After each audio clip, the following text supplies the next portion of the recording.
Zach? Annabelle. Now, Joan. Appreciate the referral, Zach. More people than last year. Yes, sir.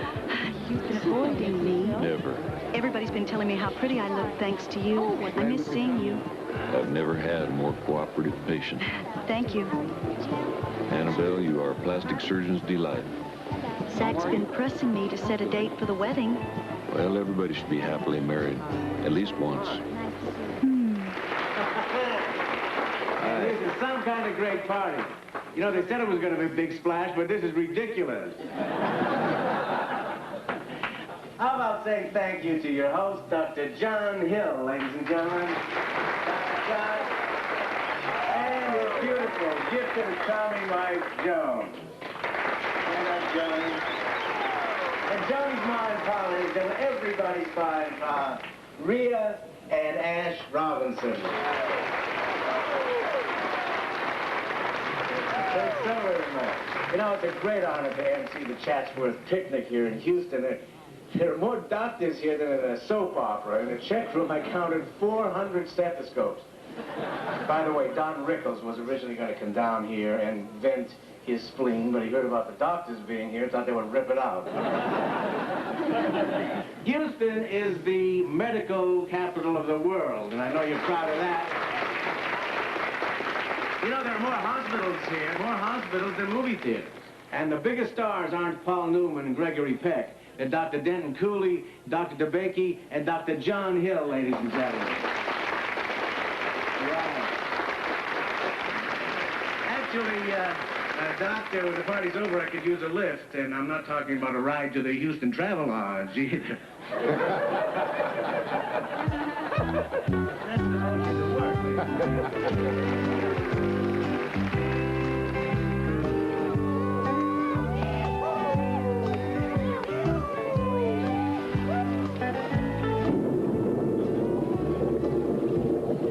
I see you, honey. I remember those wonderful parties in Galveston. You're thinking of somebody else, Willie. Oh, no, ma'am. I got a memory like an elephant. And a high to match. Excuse me.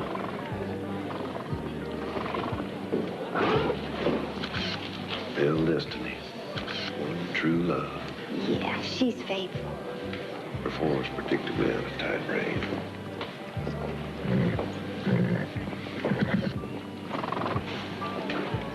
Excuse me. Seeing a lot of John's back lately. Take on with you tomorrow to pick up the boy. Mm-hmm. Thanks, Paul. For what? For being here.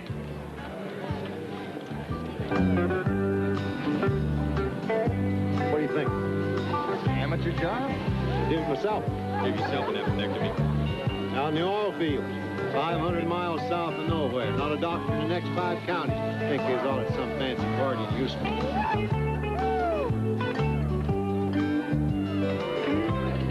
Doctor? Dr. Mrs. Hill? Dr. Hill? Miss Hill? Dr. Hill? Thank you. Thank you very much. Dr. Hill? Thank you, Doctor.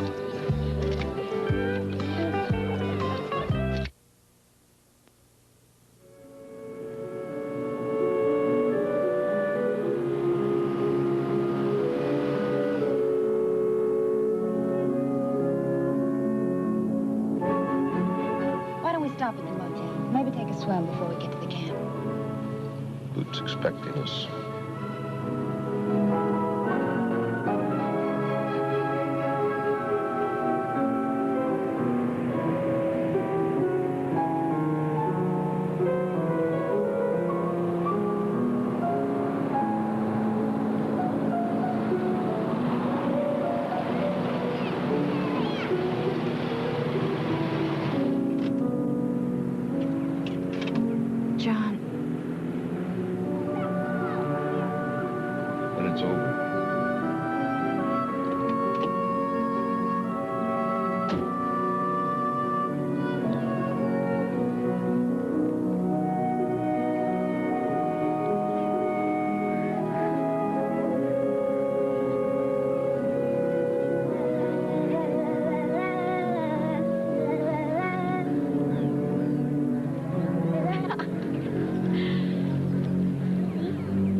And Fairchild. Oh, hello, Woody. Oh, wait, it isn't Fairchild anymore. You got married. 15 years ago. Well, I got to meet this lucky husband of yours. You'll have to go to East Texas. We're divorced. I really have to. Woody, emergency over camp headquarters. They need an OB man. Emergency? Someone's having a baby here? Yep.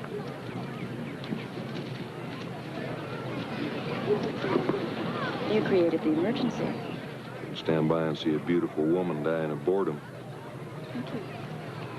I enjoy playing St. George. Oh, Woody is a dragon. The deadliest variety. Instead of breathing fire, he spouts cliches. I'm grateful, George. John. Dr. John Hill. And Kurt. See you later.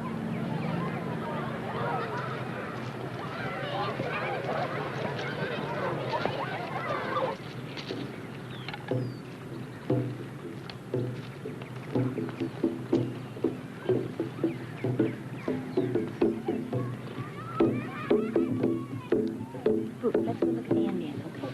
Come on.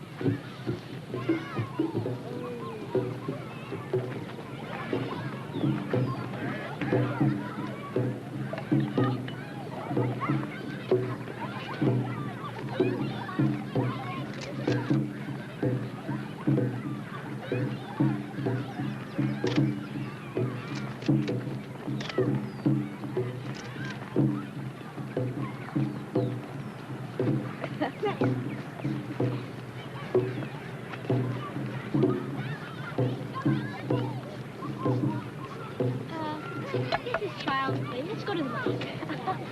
Come on.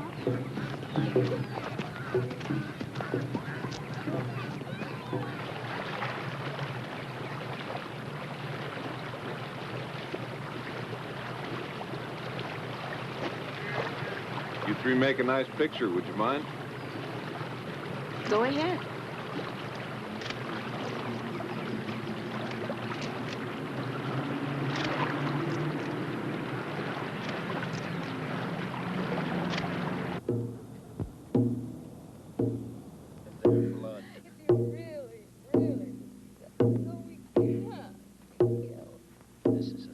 Let me fix you a drink. Thanks. Come sit down. Talk to me. Been sitting all day. My brother was infected by a vampire's bite. I'm going to make sure no one else has poisoned that again. Help me.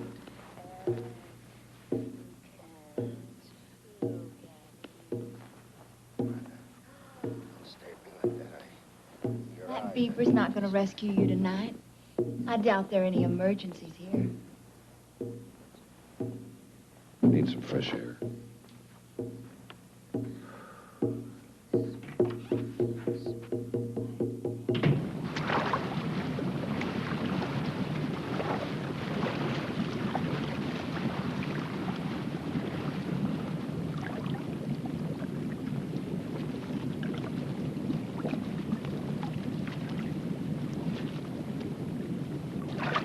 Good evening.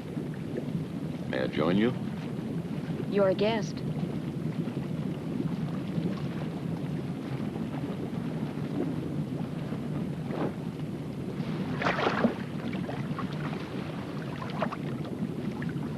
I'd like to apologize For what?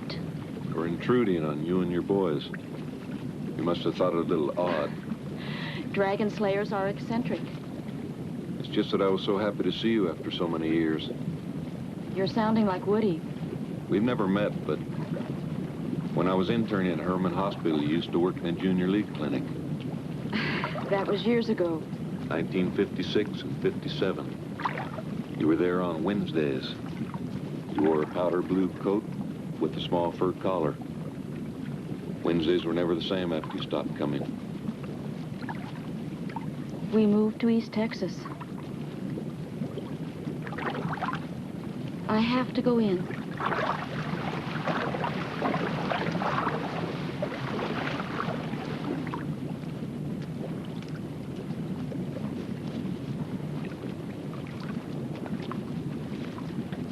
Night. Good night.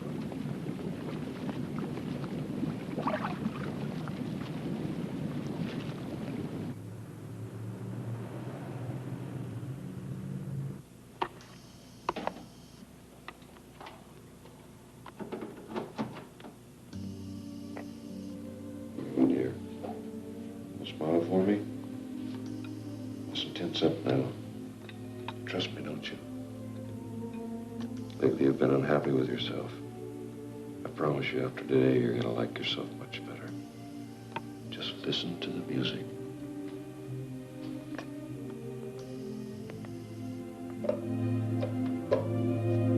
Phone, please.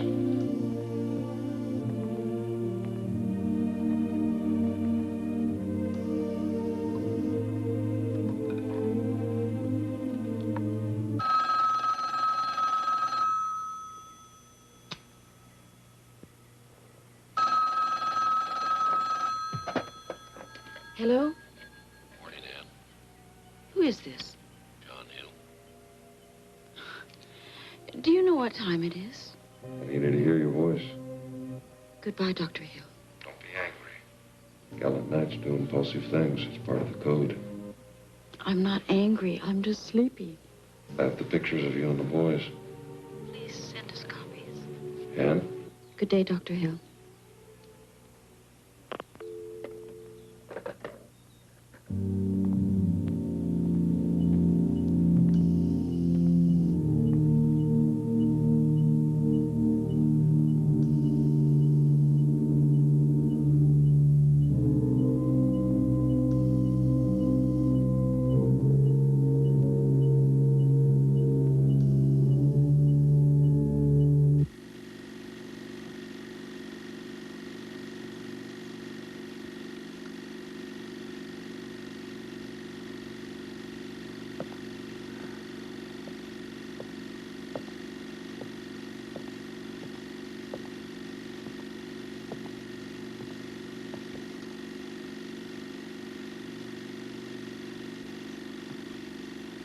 What are you doing?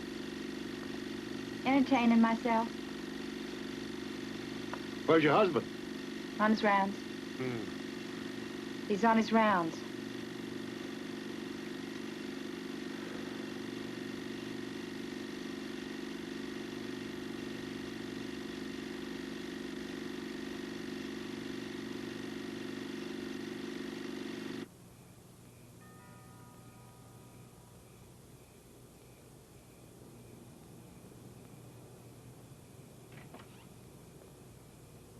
Good evening. Hello. I don't take no for an answer. In that case, you better come in.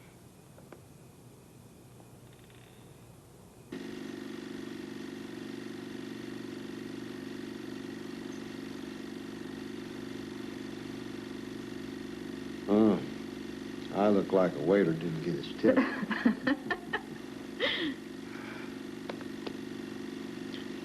Turn that thing off. I don't like watching a dead man still walking around. Poor Julian. Yeah.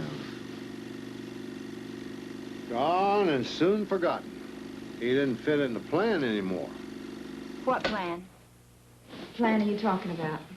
John's master plan. He's got one, you know. He's reshaping the world till it suits him. His kid brother, being a switch hitter, was becoming an embarrassment to the successful plastic surgeon. So, Julian obligingly took an overdose. John was very good to Julian. John manipulated Julian. Kid even died on cue. Pa! People are important to the doctor as long as he can use them to get what he wants. And, honey, what he wants, he gets. This room. Look at it. He wanted it and he got it. How much money has he already sunk in this dry hole? I don't know. Well, I'll tell you one thing. That old country boy wouldn't have his music room, or this house, or any of it if it wasn't for you. Pa, you want to look at some pictures of me and Belinda? Sure, honey. Sure. You want to?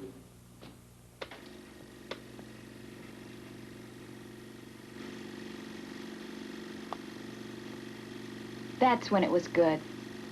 Me and Belinda taking every trophy in sight. Very best. That's over. Oh, don't talk like that. I'll get you a new horse, as good as Belinda. better. Yeah. Well, this old girl's not getting any better. Don't ever say that. I won't stand for it. You're my girl. You don't give up.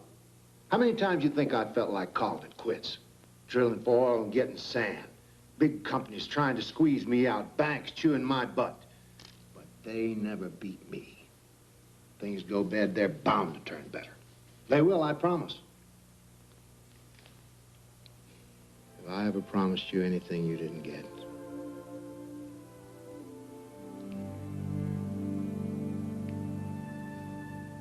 So this lady from Amarillo went to an interior decorator who redid her house. French provincial. Spanish Baroque. Then she went to a psychiatrist and he redid her mind. Early Freud. Just a touch of Jung. And I was supposed to rethink her face. Neo Loretta Young. Or Gertrude Stein. Oriental wind chimes. I beg your pardon. When you laugh, that's what I think of.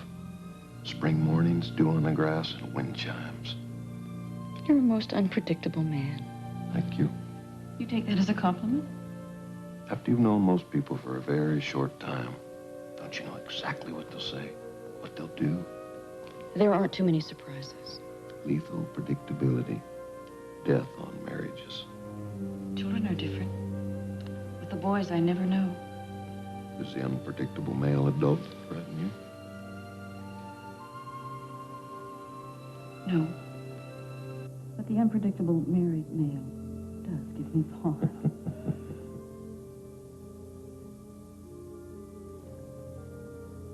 It's late.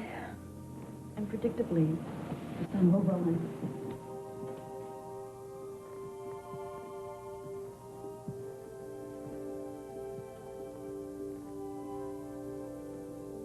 Thanks, Sam.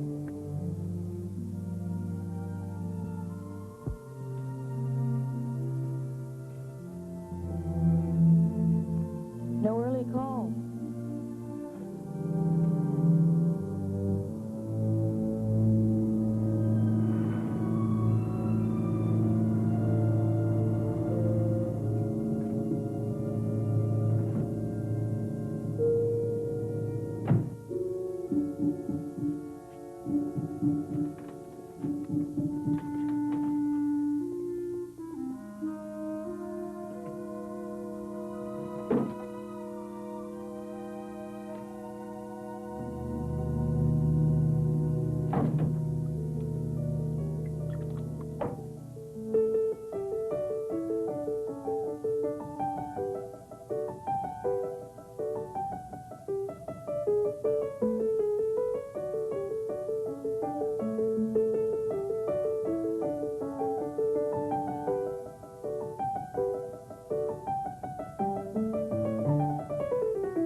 You'd be asleep. I've been waiting for you. I have a recital next week. Did you practice tomorrow?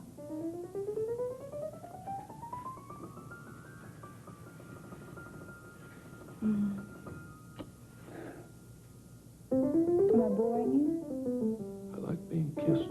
But? Oh, I'm interrupting. I'm always interrupting. Maybe I should call your office and make an appointment. Jill, Seems like you have time for everything and everybody except me. sounding like a doctor's wife. No, not like a wife, like a nag, like a shrew. I hate it. I wish I could hate you. No. Don't worry, I can't. I hate myself. Why? Because I'm not a good wife. What are you talking about? Stop this. Most of the women I know envy you. You're beautiful, you're smart. Toast of Houston. Toast is getting very stale. It's late. The hours after midnight. They can be very rough. Especially with somebody you love. Look, you go back to bed. I'll be there in 20 minutes. If you drift to sleep, that's fine. I'll wake you. It's nice when I wake you, you're a little drowsy. 20 minutes? Yes. Okay.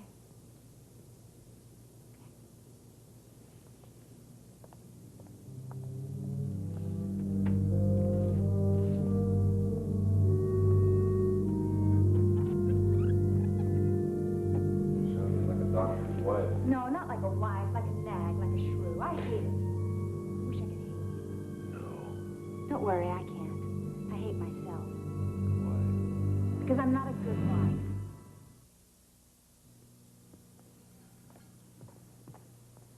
For you, Mrs. Kurth.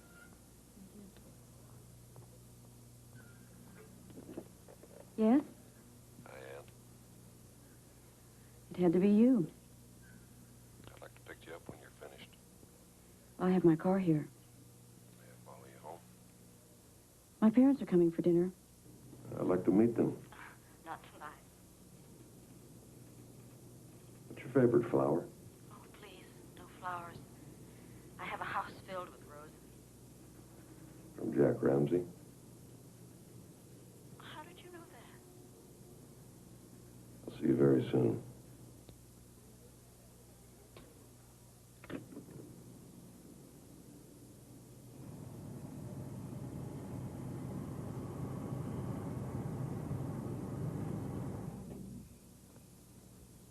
Took me a little while to find it. Those roses are lovely, but too commonplace for you. It's beautiful. And unique. No two are ever exactly alike. Thank you. Pleiades in autumn. And I'm supposed to say, what does that mean? It has to do with the stars. For one cup of coffee, I'll explain.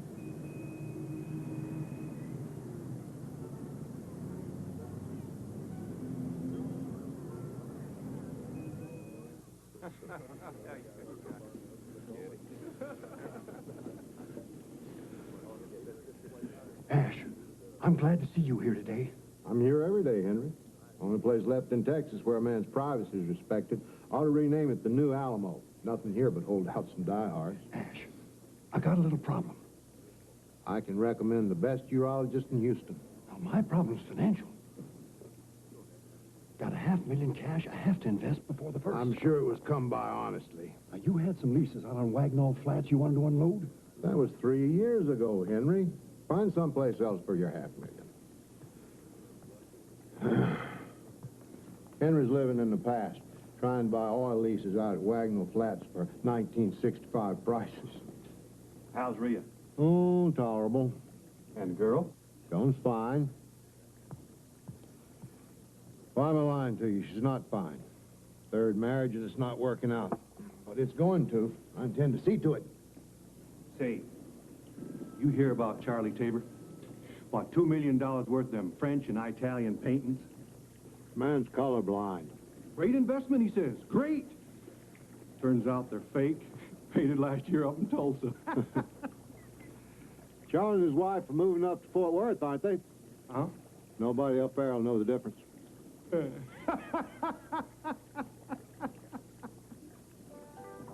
Oh, good, good. Yo, come on, man. Get over this corner. Come on, let's rope this.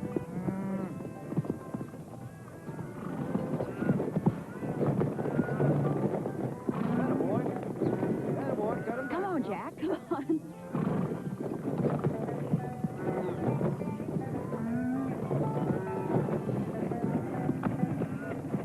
Come on, Jack. You've got him, you've got him. Okay, nail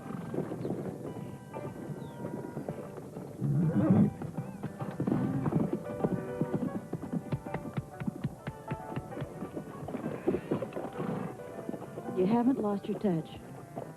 You inspire me. I need you around here all the time. I'm gonna put you on a payroll before somebody steals your way. I'm still not looking for anything steady, Jack. You sure? If I change my mind, I'll tell you. Did doctor cut me out? No, You've been seeing it. everywhere I turn. Maybe you and I should take a little intermission, Jack. Sake. I thought he was rope-tied and branded. He's talking divorce. That kind of talk is easy. I'm free now. Don't crowd, Jack. Okay. Okay, but be careful. I mean, hear some weird stories about Hill. Oh, in Houston, you hear weird stories about everybody.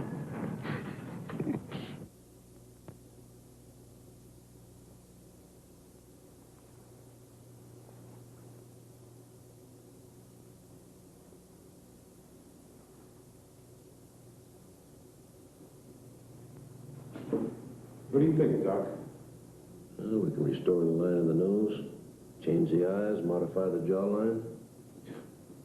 So when you're all done, I'm gonna look like Cary Grant, eh? Or maybe like you. In my own image. Yeah, I wouldn't mind. The bone structure's too dissimilar. Hey, Doc, anything you do with my face, it's gonna be an improvement. Anyway, you're the guy that fixes God's mistakes, no? You should write advertising copy. Yeah, you know, I was telling my old man the other day what you were gonna do. He said, why? Maybe like she's yours. Nah, what he meant was you make big bucks up in Houston. What do you want to waste your time with me for? This isn't a waste of time, Caselli. I can try new techniques here that I can't with my regular patients. Gives me a chance to learn. Maybe help somebody at the same time. I'll be back next week. We'll start with the nose. I'll be here. You can count on that, Doc.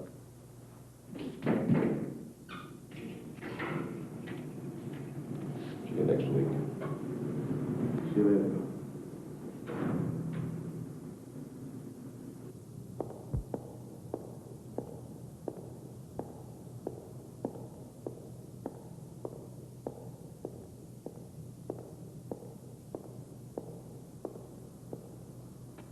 Guard. Guard. Over here. Guard! Oh, guard! Oh, guard! Come on, boy. Come in here. Come on, man. Good luck, okay. Come on.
Thought you were on the way to the horse show. I had to talk to you. What's wrong? Everything. What the hell am I doing? Why am I going off to a horse show when things are the way they are between John and me? He does as he damn well pleases. I expect you're doing likewise. Yeah, I guess that's it. You know, I'm not happy anymore unless I'm in a ring on a good horse. So do it. When I'm not in the ring, when I'm not riding, I get so lonely. I'm coming with you. Oh, I said I'm coming with you.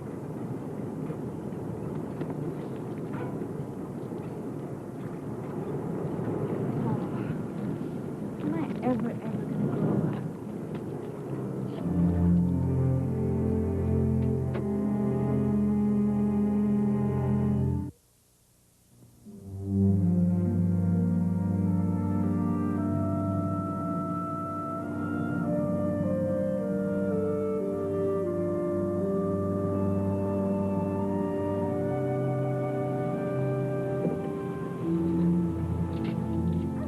What is this?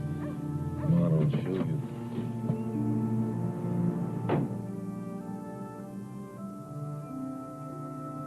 This is yours. And I filed for divorce. I'm starting a new life here. You're the most important part of it. You're going way too fast for me. I'm back there in the slow lane. Trust me. You're too unpredictable. But consistent. I've been in love with you ever since I used to wait for you every Wednesday at Herman Hospital. 13 years ago. Maybe you feel you've known me all that time. I don't know you. Give us a chance. See if I can't show you what I think we could be together. See if I can't make you feel complete. I thought we were going on a picnic.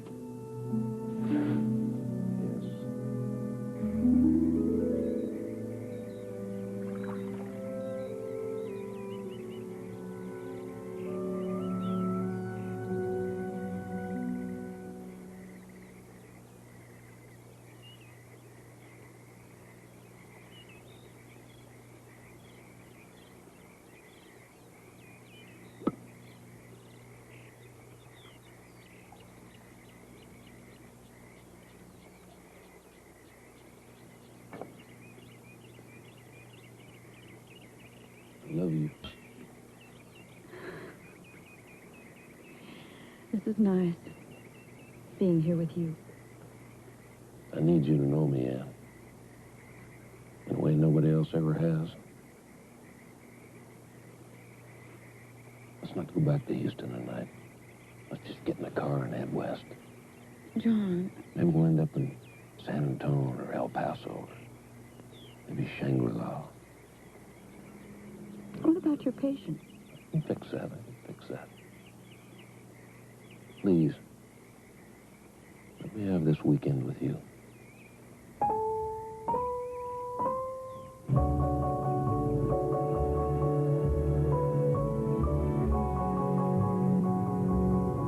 You know this? A man and a woman. I love it.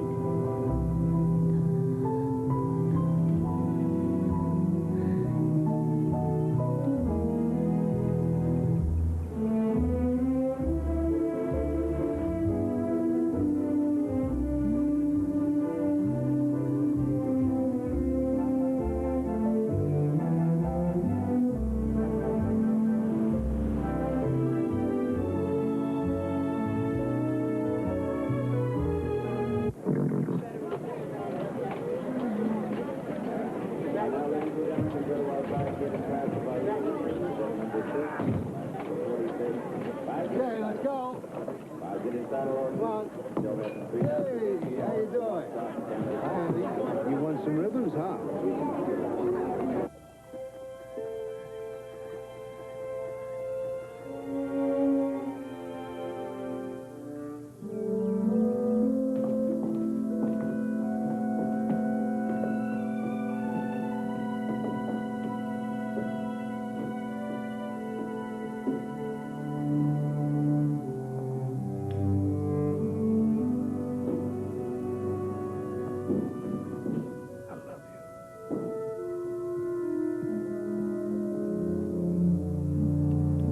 I'll get it orders to have streamed all around high action, both front and rear, lots of animation, brilliant style.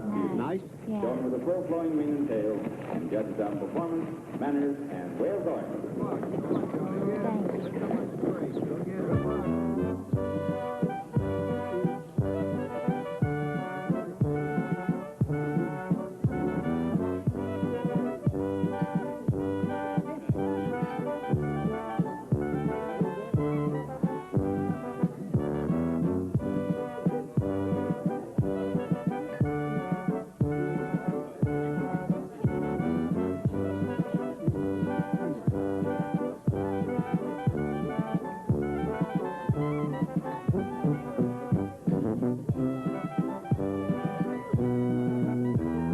Good luck, Connie. Thanks, Paul. And this is the American Saddleman at its peak, ladies and gentlemen. Saddle horse, show horse. This is what they're referring to, the American Saddlebred as a 5-year horse.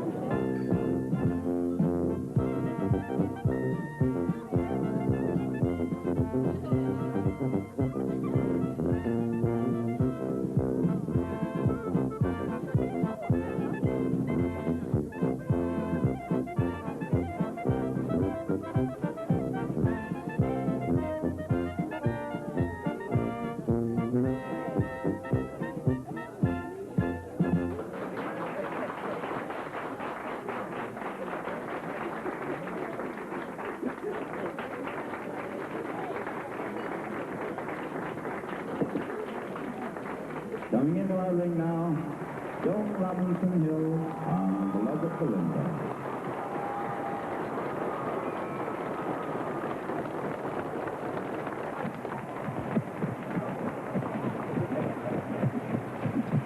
tells me I can have a full-time job playing the tuba. But he's going to have to pay me in knockwurst and sauerkraut. Well, I think that's perfect. You do, huh? Yes. I'm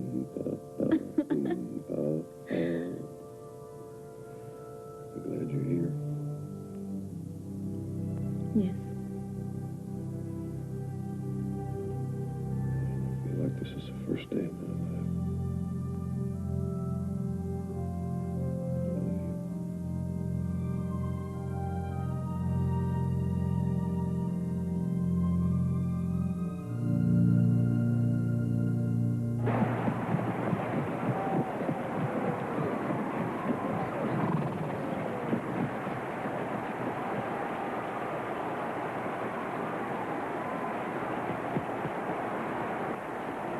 Sweetest rose of color a fella ever knew.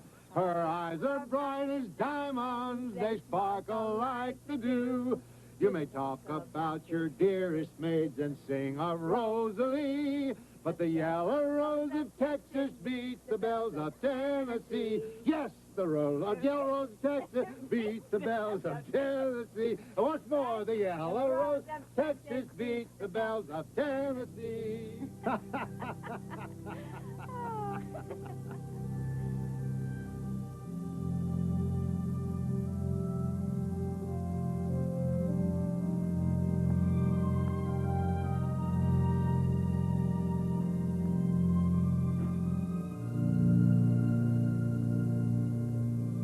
Are you all right?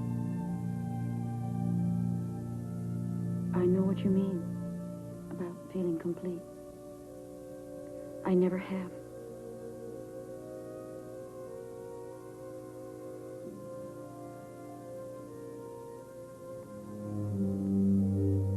I love you.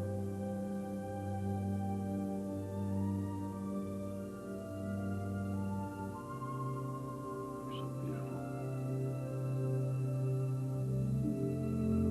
I don't give a damn if the doctor is in consultation. You tell him Ash Robinson wants to talk to him now. That's right, immediately. Excuse me. I told him to hold my calls. Story of my life.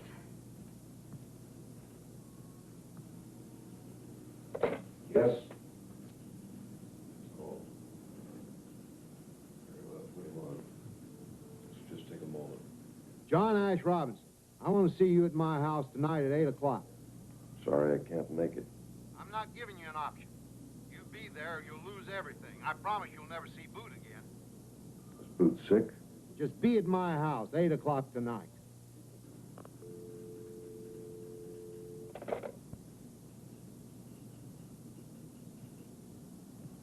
Please forgive the interruption. Doctor, I was thinking, maybe I need a little while longer, you know, to prepare myself. I can't let you delay, dear. It's going to be so simple. And you're going to feel about yourself the way you did when you were the Azalea Queen.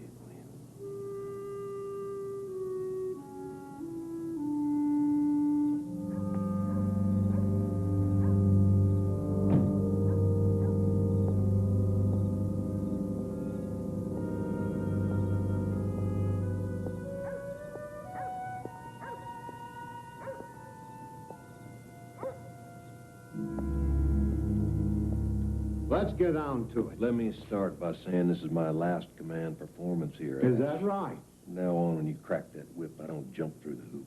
I hear you found a new trainer. I've just taken control of my own life. I'm making the decisions now. For me, for Joan. And you decided on a divorce. That's right. Shouldn't you have talked it over with Joan? It's her marriage, too. She knows this is best. There's been nothing between us for too long. What about Boot? You'll be better off in the long run. As simple as that. You got all you want out of Joan and out of me, and now it's time to move on. Ash, I wish I could make Joan happy. For 10 years now I've tried.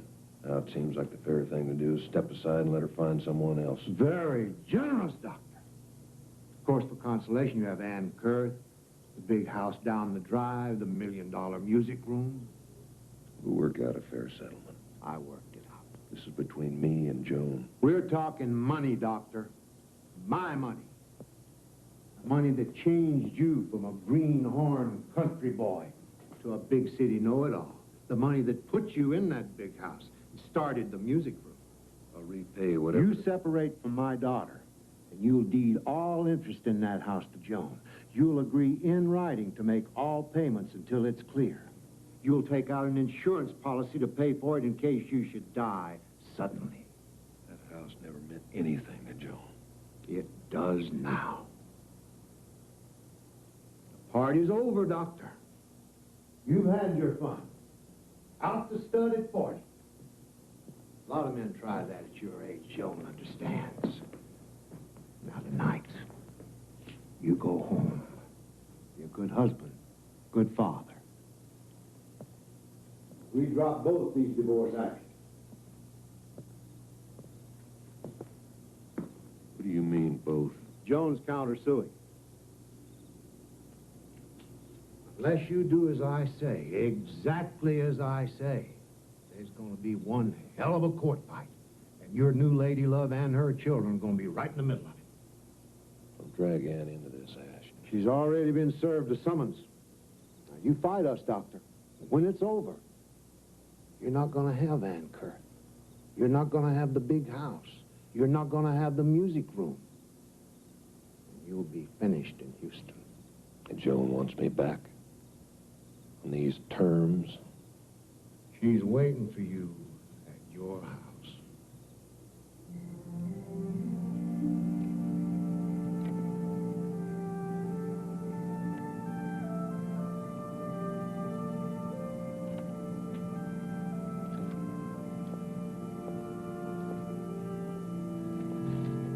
You haven't touched your champagne.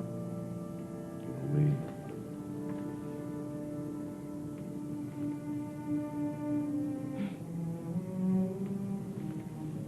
John, look at me. I don't blame you. Things haven't been good in a long time. A lot of it's been my fault.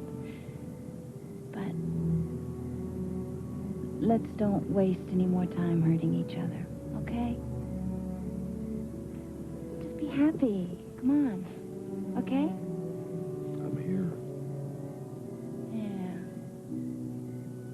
But you're not smiling. One step at a time.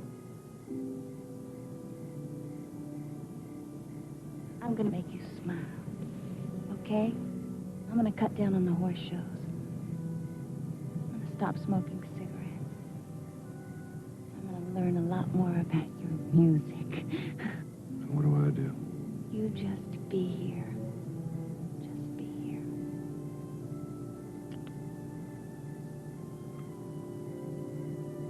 There's a man who's been calling. He has this crazy piano, you know, has a real funny name. Busendorfer? That's it, a Busendorfer. Best in the world. Stradivarius of pianos. I've been looking for one for the music room. Well, I just happen to have his number. Give him a call.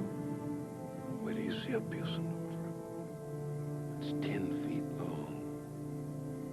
Beautiful wood. And a tone that'll raise the hairs on the back of your neck. Are you smiling? Yeah. You are.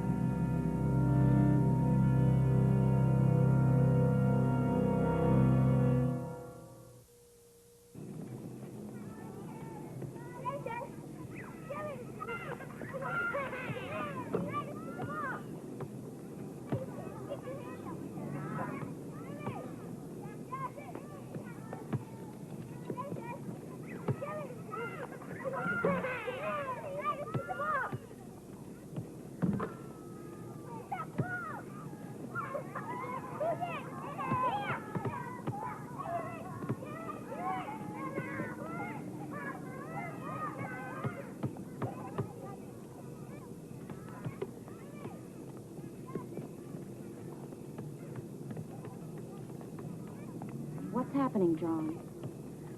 Why can't we talk on the phone? Why can't you come over to the house? I don't want any hurt to come to you or the boys because of me. What are you talking about? I'm talking about Ash Robinson. He's threatened us? He's hell-bent to keep me and Joan together. Anyone who gets in his way gets run over. For now, it just seems smart to go along.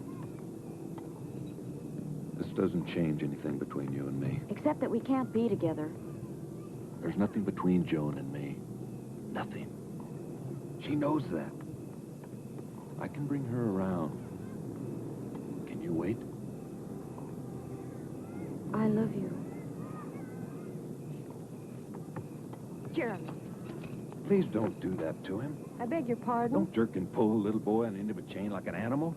Mister, how I control my kid is my business. You think he won't remember you did this to him? He will. For the rest of his life, you'll be pulling against that chain. Take it off of him. John.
Hey, is this me?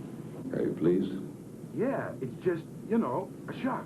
I look in the mirror and I see a stranger.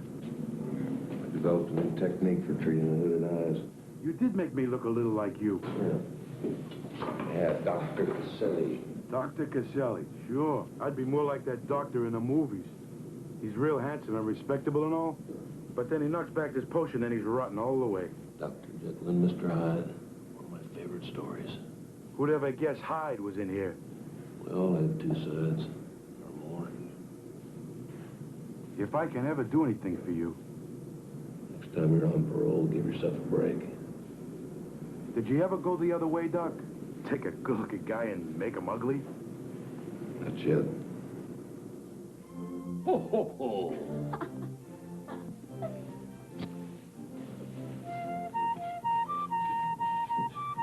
Oh, wow, neat. Oh, look. Merry Christmas. Merry Christmas, Merry Christmas. What's that? That's your piccolo, from me to you. Wow, thanks, John. You're welcome, Mel. Nothing happens. I'll teach you. I'll get my tuba and we'll play a duet, okay?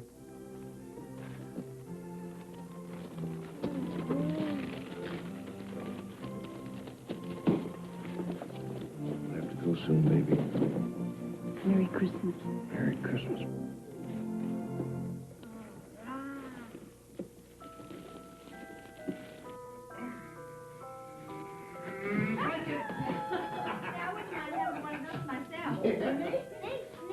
Thanks, Grandpa. Is that all I get? My husband has such good taste. Here, Boost.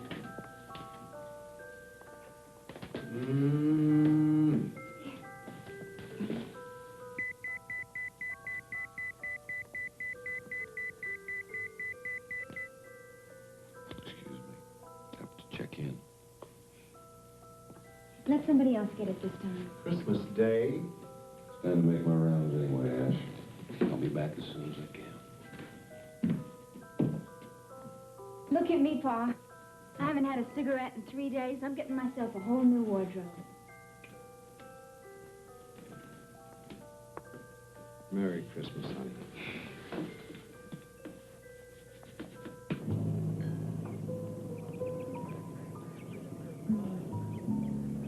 I told John we were having lunch here. He's going to try to stop by. And it's still on with you, too? Yes. No.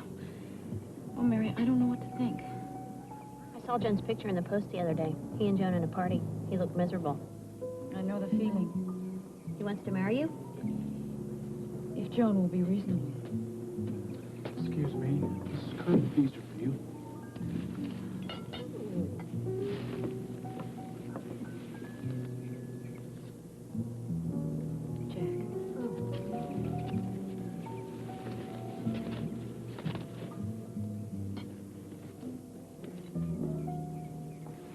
What's the occasion? Seeing you? Thank you. Jack, you know my cousin Mary? Hi. Hello? How are you? How you doing? Oh, getting by.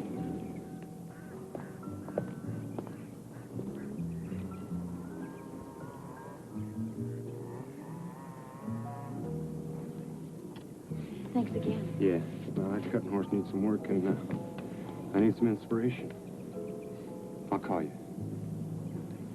Bye.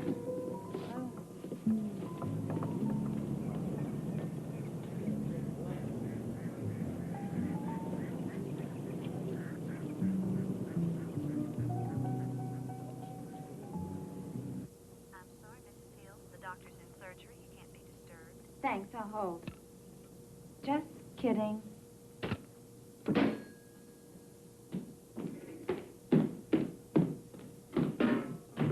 Let me go over these files and we'll get something to eat.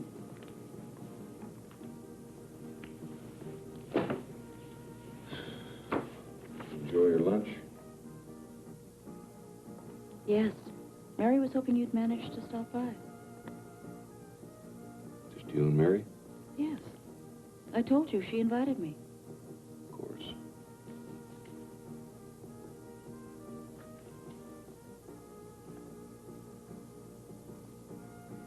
We've left the light on in the bathroom. No.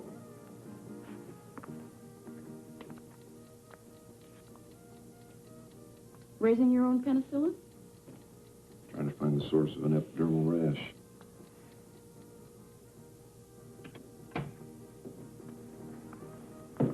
Planning a trip to Mexico? I go down there often. Me gusta mucho la vida de Mexico. Habla español? Adios. Wrong word. I'll teach you to speak Spanish. Corazón de mi corazón. I like the sound of it. Corazón de mi corazón. Heart of my heart. Oh, you love Mexico. Life's easy. Open. Come on, I'll buy you a Mexican dinner. Querida mía.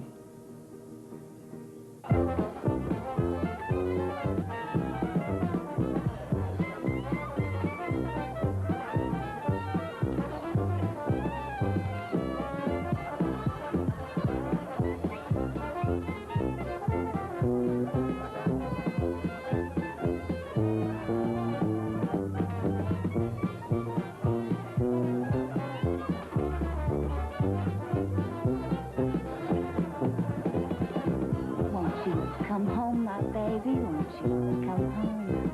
I'd rather whole night long. I'll do your washing, honey. I'll pay the rent, yeah, even though he's done me wrong. You're looking sensational tonight, Jody.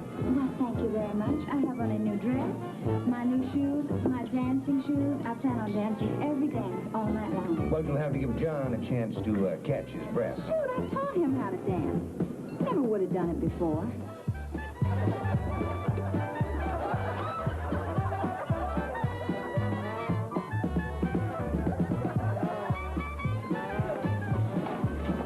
Hey, Doc. After all that papa, you need a big drink. Give me a rain check. Guess we have to go. John, you're kidding. Do at the hospital right now.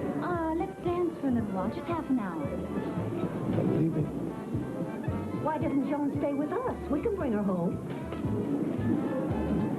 Thanks, I'll go with the man who brought me. Good night.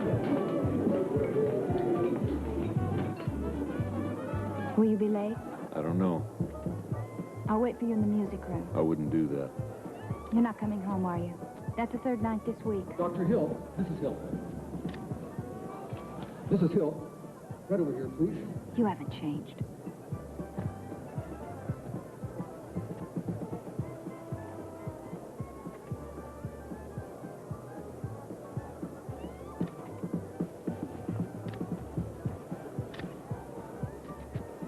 Nothing's changed. Nothing's gonna change.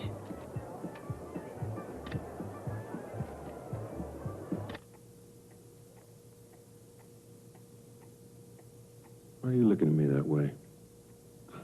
I'm worried about you. You seem so keyed up. Is there something you're not telling me? Maybe you're the one that's hiding something, feeling guilty. What do I have to feel guilty about? Maybe you've been seeing Jack Ramsey. No, I haven't. But if I had, I wouldn't feel guilty. You're using him to pressure me into doing something about Joan. Pressure you? I've never pressured you. 6 months, 7? When have I put any pressure on you? Well, you don't do it, obviously, but you have your ways. I feel it. You're doing this to yourself, and I don't want to stay here and watch it.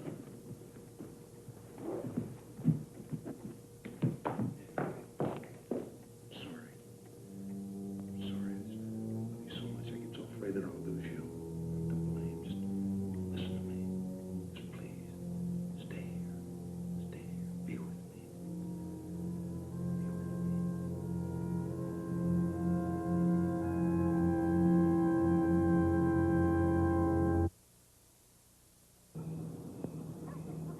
And I'm just sitting there.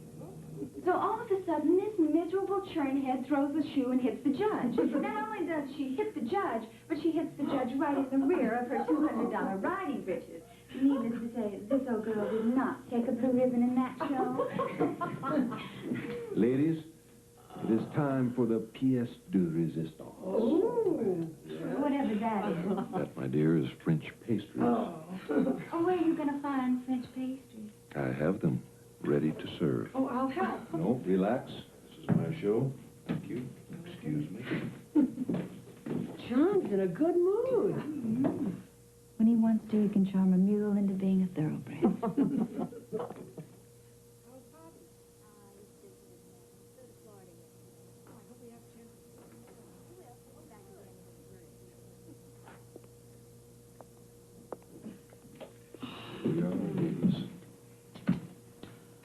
Oh, they look delicious. And fattening. This is for you. Gina? Oh, thank you. Marion? Thank you. We don't get to choose? Doctor knows best. Well, I never eat pastry, but when it's served to me on a silver platter... My cream puff looks good. You always order chocolate. That's why I gave you the eclair. Okay. This is the life. Good friends, good food. It's good. I know it.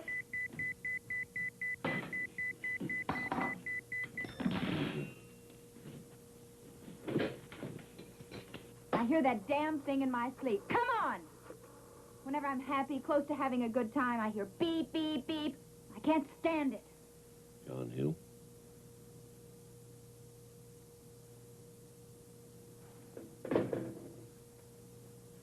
Emergency.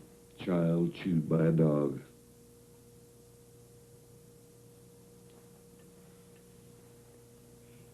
Sorry. I'll be back when I can.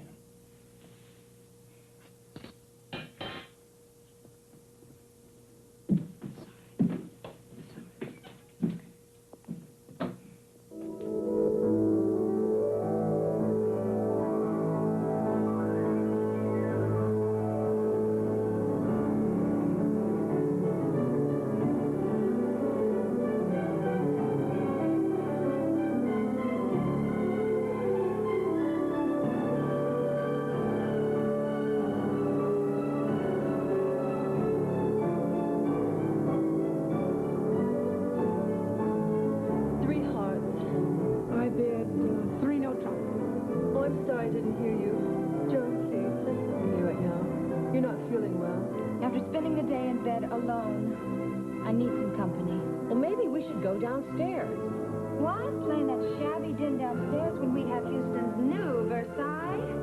Anyway, I wouldn't be close to my husband. That isn't what he prefers, but that's tough. Joan, he's hearing you. I don't care. I want him to.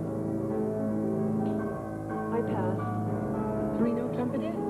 You know, my husband still has his own apartment. Joan, please.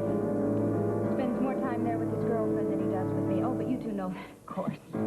This is embarrassing. Please lower your voice. You might think I'm telling secrets. You see, nobody in this family is allowed to have secrets except John. You know what my husband is? I'm not staying. All right. Okay, we're discreet. This. My husband is a real...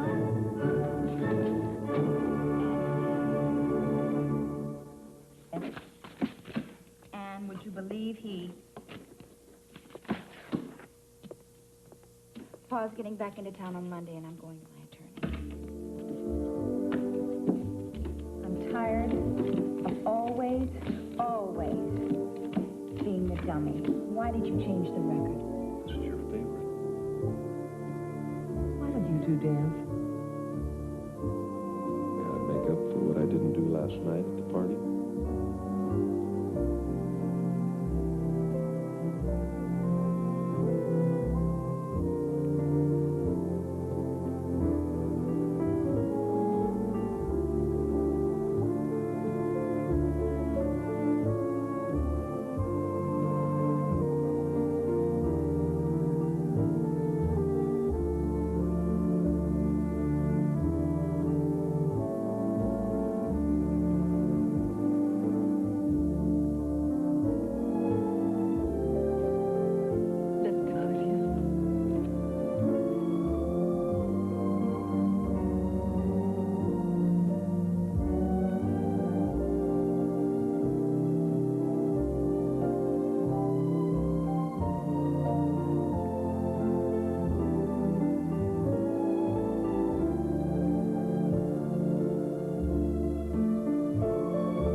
No residence.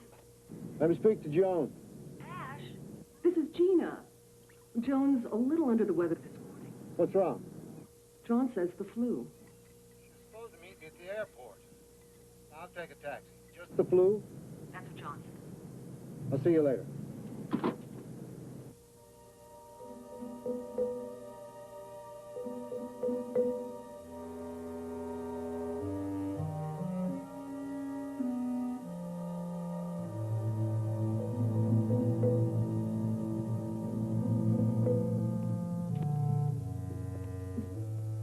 You were taking it easy.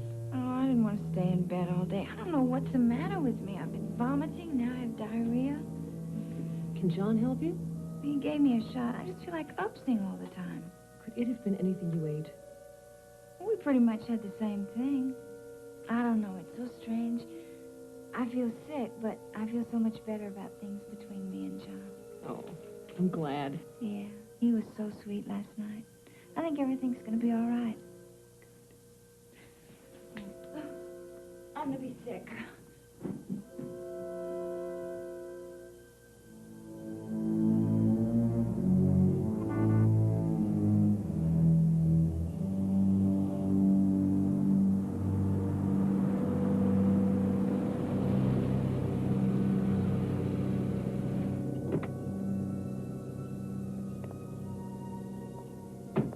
How is she? She's rested. Could be a virus, Ash. I'll stop by the drugstore on the way out and have some medication sent over. Wilma? Yes, Dr. Hill. Take all phone calls today. I don't want Mrs. Hill being disturbed. Come on, boy. Don't you late for school. Ash. Maybe it'd be a good idea for Boot to stay with you and Rhea until Joan's feeling better. Right.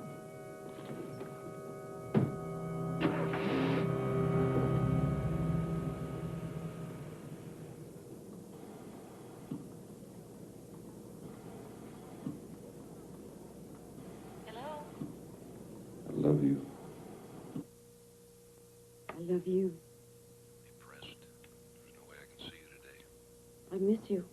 Plan a recital tomorrow morning at 10 o'clock at Crockett Elementary School. I'll see you there.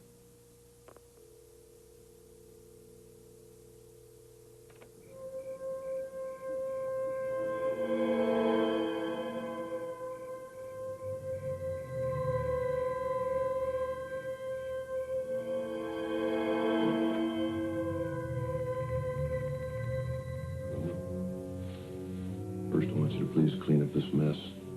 And I want you to take care of Mrs. Hill today. She can have tea, coffee, and orange juice. You understand? Yes, Doctor.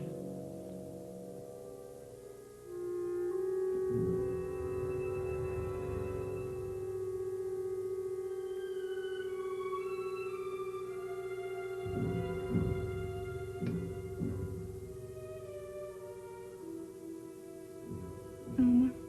Yes, ma'am. Elizabeth.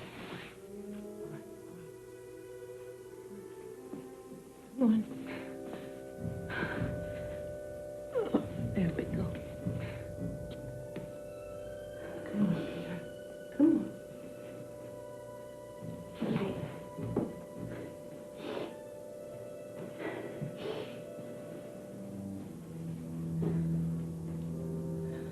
I don't know what's the matter with me. I've never been this way before. Like a baby. So helpless.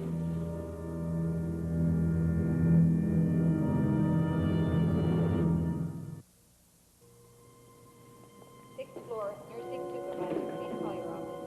Sixth floor, nursing supervisor, call your office.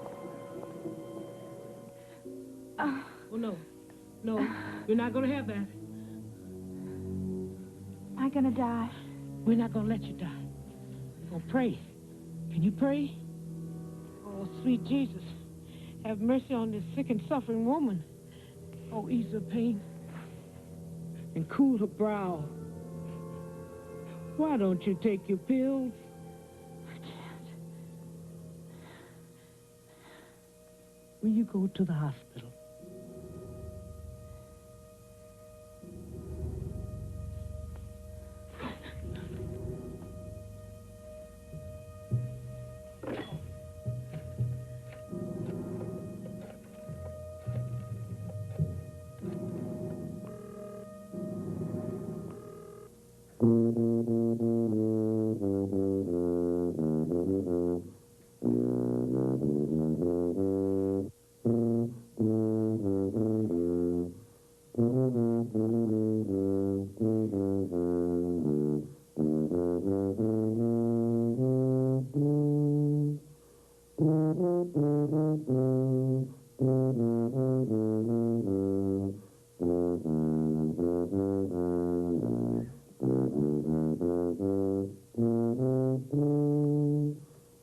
May I speak to Dr. Hill, please? Dr. Hill's in surgery. Well, you got to get him right away, because he's got to come home right now. Mrs. Hill, she's gotten worse.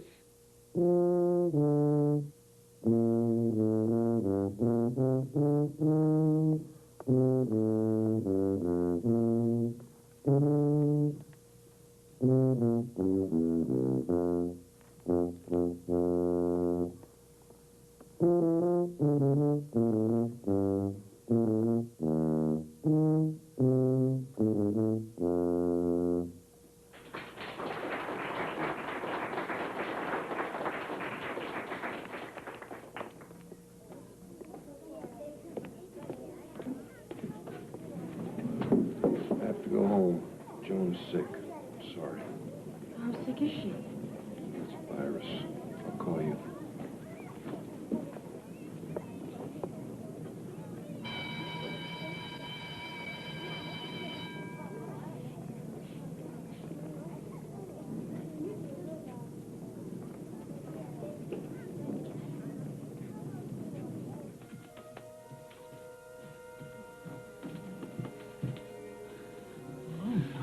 She's going to the hospital, Rita. Did you call an ambulance? I'm going to take her in the car. Can you make it?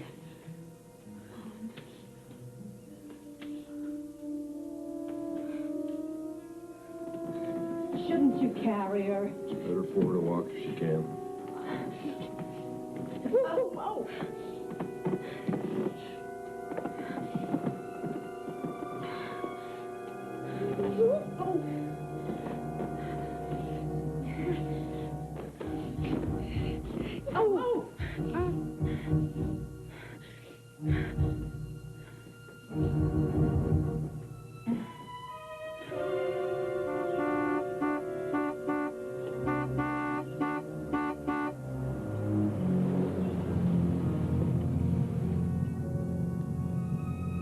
What's going on? Take her to the hospital where she'll be properly looked after.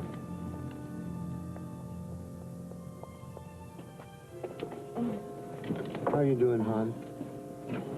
Yeah. I'm going with you. I'm going.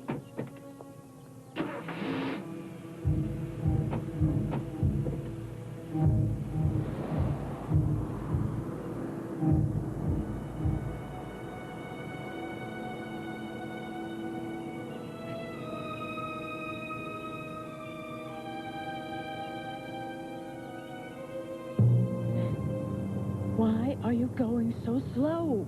Because I want to get us there safely.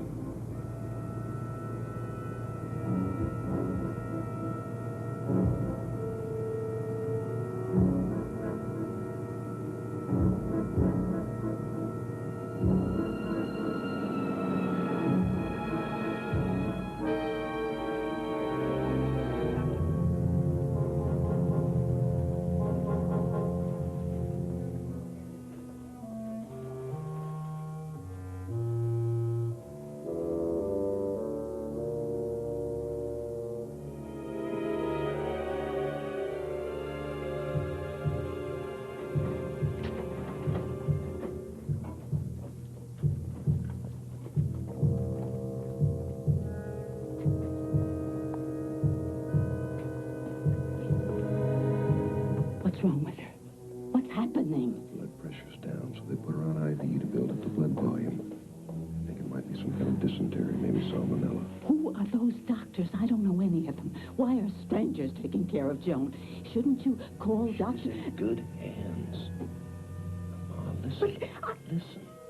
Don't upset her. Or yourself. I have to go to surgery. And I'll check back here as soon as I can.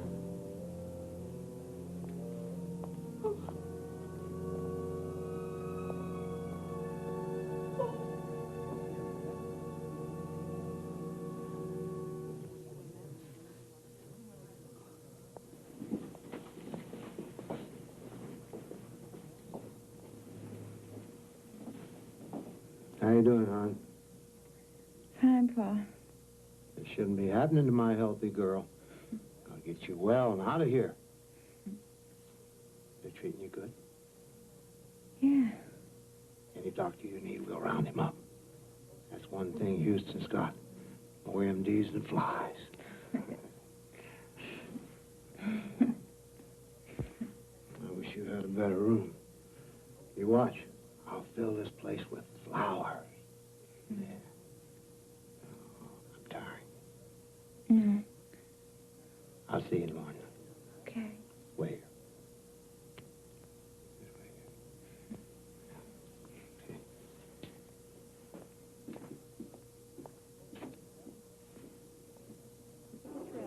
Dr. Janice Cottrell, emergency admitting. Dr. Parker.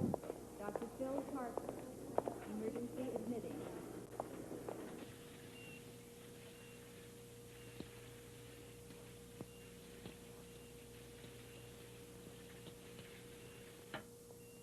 I'm moving Joan to the medical center. It'd be very dangerous. Why did you bring her here? Because it's a fine hospital and I can be close to her. This is close? Everything they could possibly do at the medical center, we're doing right here. Tomorrow, if her condition hasn't stabilized, we can talk about moving her. She's never been this sick before. Ash, her blood pressure's rising. She'll be better by morning.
Doctor, there's an empty room just down the hall. I'll call if there's any change. I'm tired.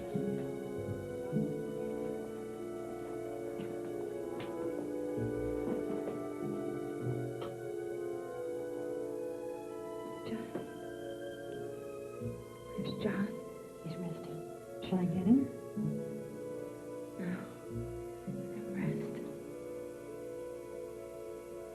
I used to ride. I've seen the pictures in the paper. That was a good time.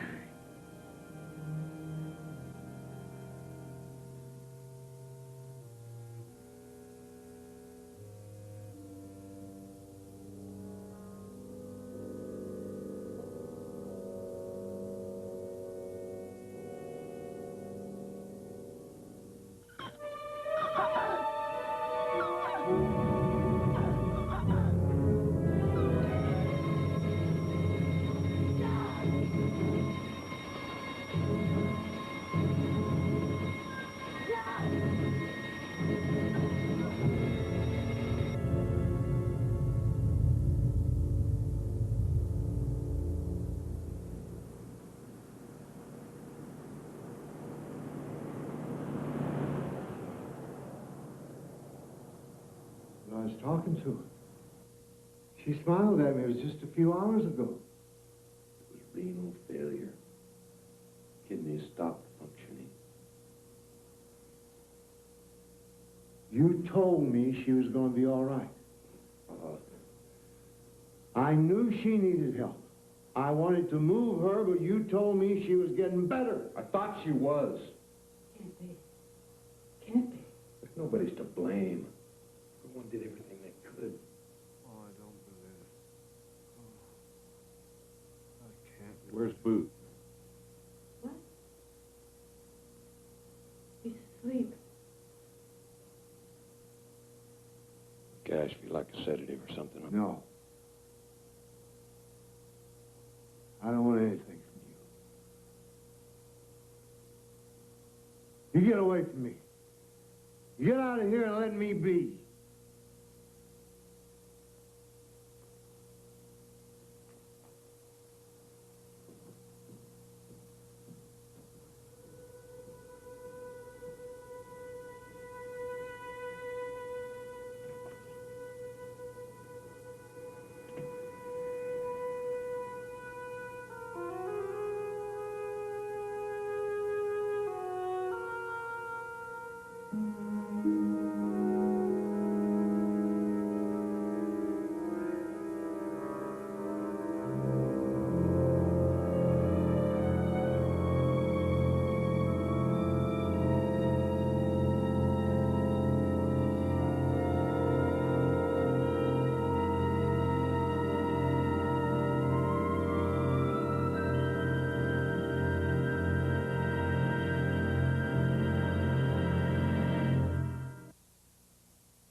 Good morning.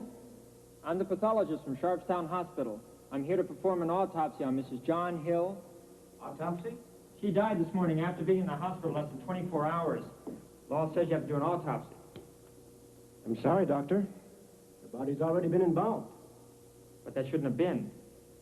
Who ordered it? Dr. Hill. I see.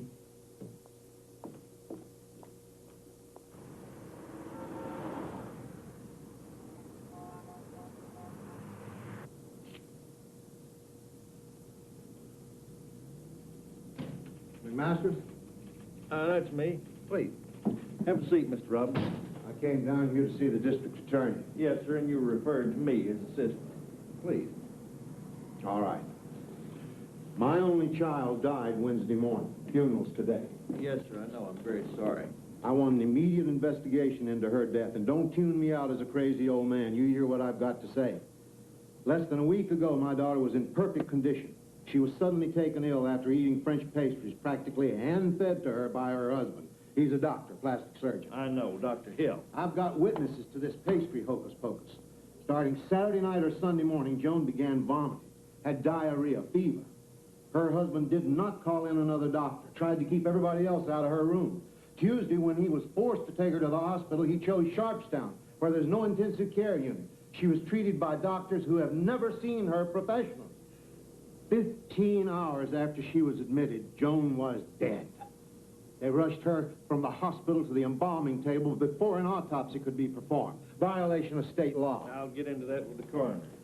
The so-called autopsy after the embalming said she died of pancreatitis. I've talked to a dozen of the best doctors in Houston, and they all say it's highly unlikely my daughter died of pancreatitis. I want this office to do something about it. Yes, sir. I'll get right on it and get back to you next week. No, sir, that's not good enough. I want the coroner out to that funeral home today, before they close that coffin.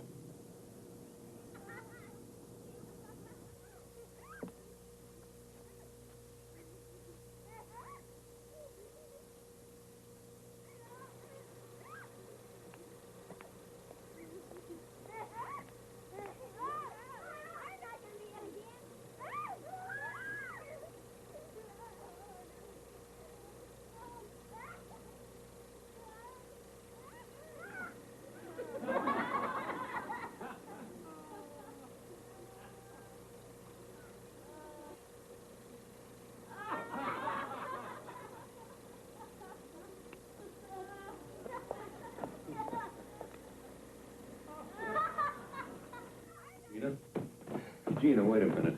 Sorry I disturbed you. Look, Robert's been so upset. We're just trying to cheer him up. Why did Joan die? The autopsy report, she developed pancreatitis. And you're a doctor. You knew how sick she was. Why didn't you help her? Did help. She should have been in a hospital before Tuesday. About hospitals. She didn't want to go.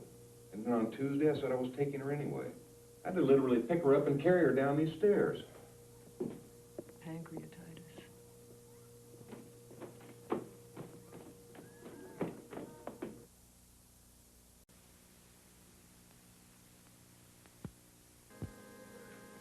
It just seems impossible. A week ago, we were with her. And she was looking so great. You feel you should take sides. John's bearing up well. It's Ash who's taking it hard. That old man is going to make some big trouble. He's been all over town. Hospitals, doctors' offices, newspapers, questions. But the autopsy reports say natural causes. Look who just came in. Well, Dr. Joe. Now, why would he come here? John's a doctor. It's a courtesy thing.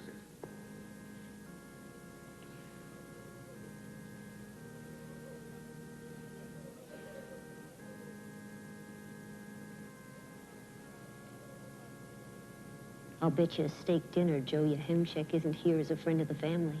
I bet he's here officially as county coroner.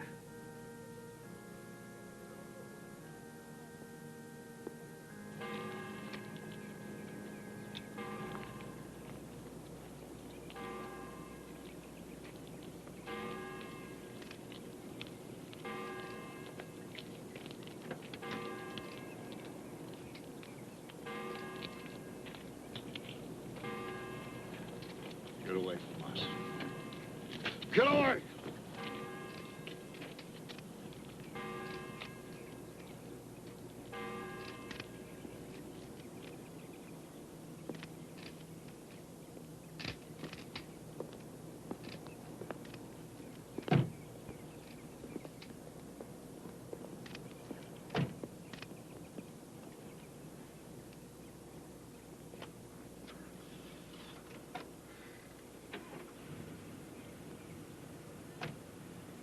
I need to clear my conscience.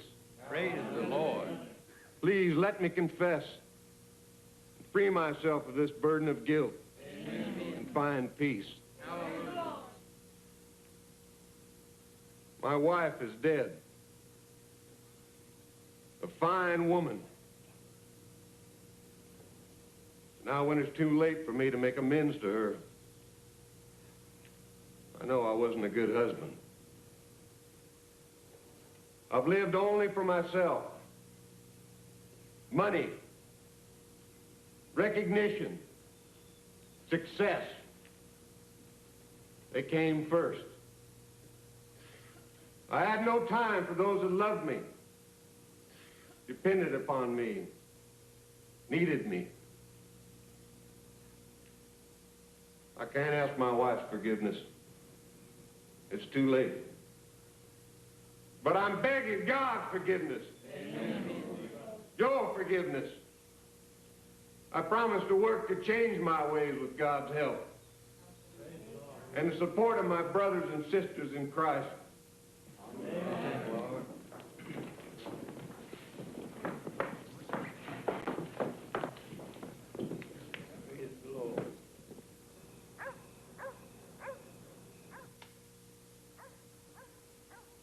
You wait right here.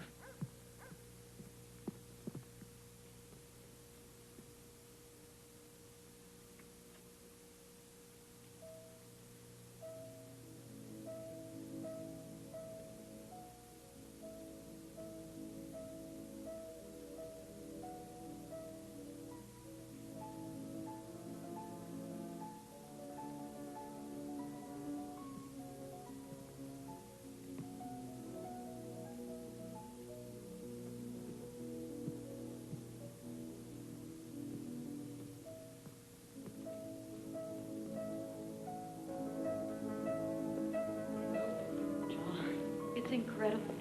When you told me about it, I couldn't picture it. Nothing like this. You really like it? Because it suits you. It is you.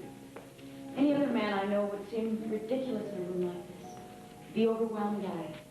Not you. You belong. So do you. I've seen you in so many different places, doing so many different things. But here in this room, you're someone entirely new. The woman I've always wanted. All my life, I felt like I've had this power. Power to change things. To make the world my world. The way it should be. Tonight I know that's true.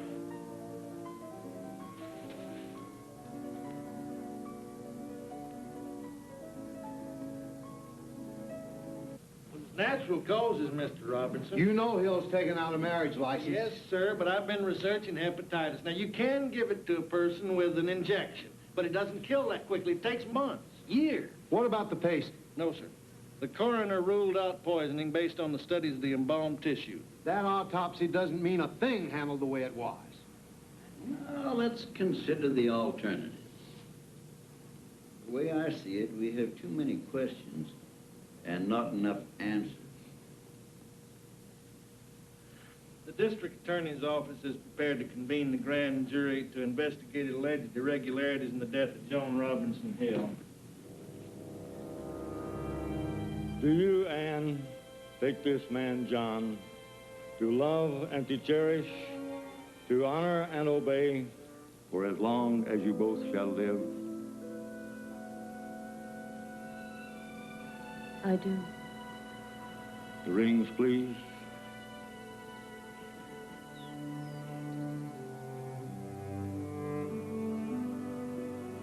I now pronounce you man and wife.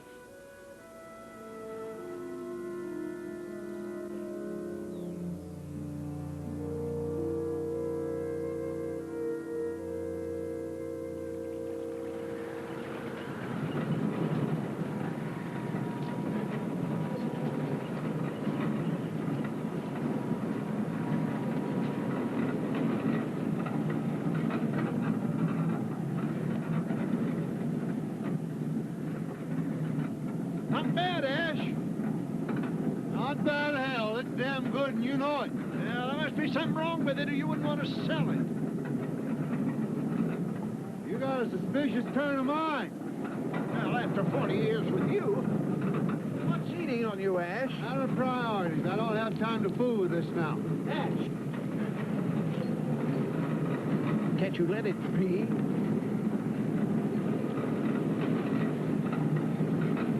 Bastard killed her. Thinks he got clean away with it. I mean to nail him.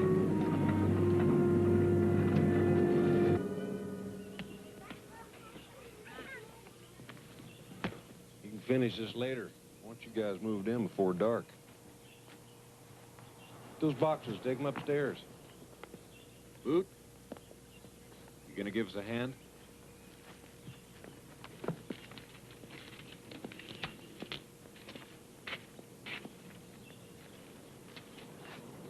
Slowing down? John, Too late for second thoughts. I don't really think I'm ready for this. Damn. This is our home. Yours, mine, and the boys. We were doing fine at my place. Too small. You're too far from the medical center. We could find another house. Nothing to compare with this. I think I'm being foolish. I think you're tired. We'll build a new house someday. I promise. But for now, this is home.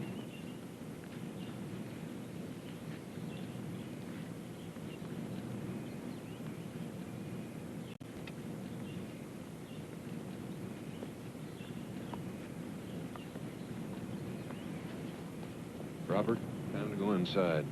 It's Pa. I see it is. Inside, please.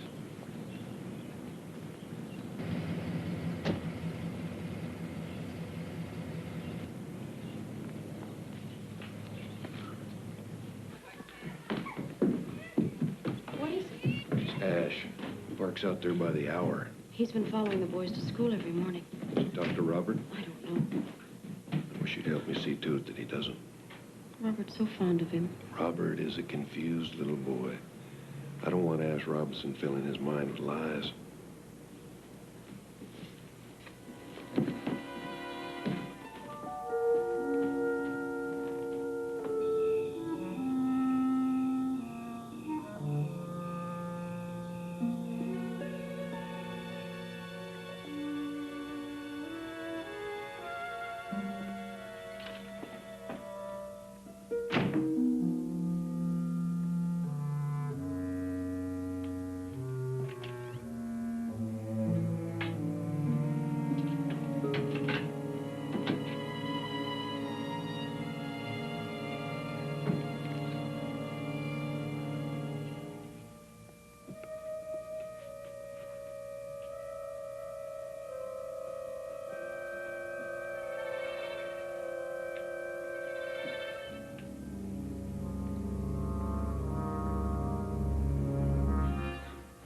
John.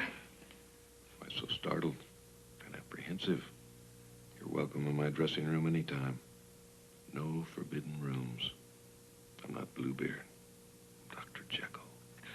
Said Jekyll and Hyde. I found these things of Joan's. I didn't know what to do with them. You're upset. I'm feeling like an intruder. Anne, you belong here. With me, with the boys. Our boys. I better say goodnight.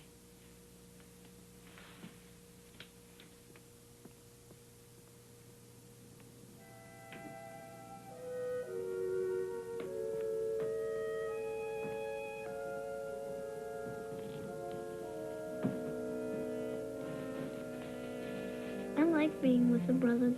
I hope they like it here. They do. Good night, Robin. Sweet dreams.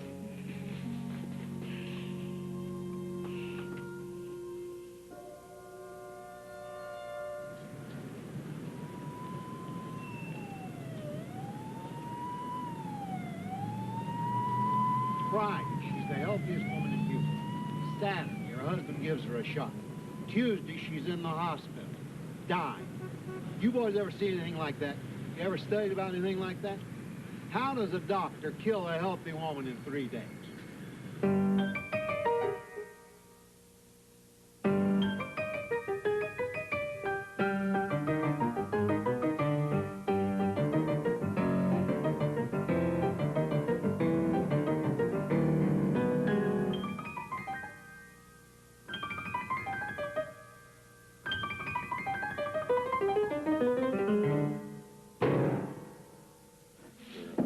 terrible. You sounded wonderful to me. But then I think you're the best.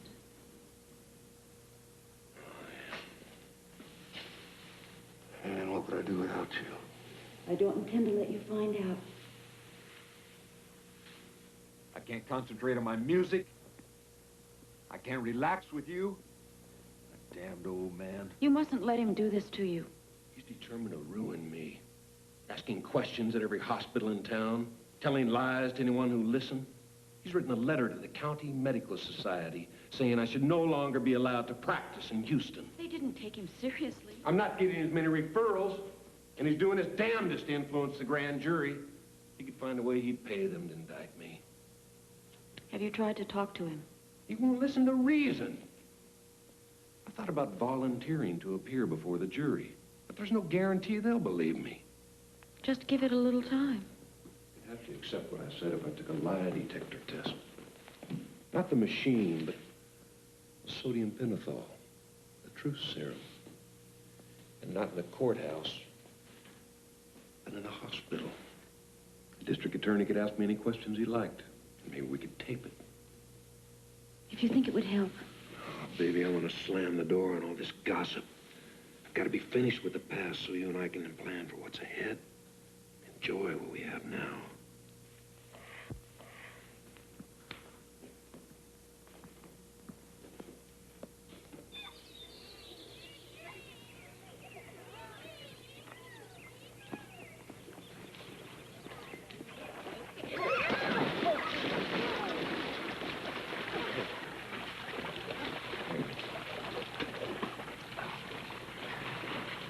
You know, Robert seems to fit right in. Oh, the brothers love him. And you should see John with them. Oh, I wish we knew John better. He was so sorry he couldn't be here today.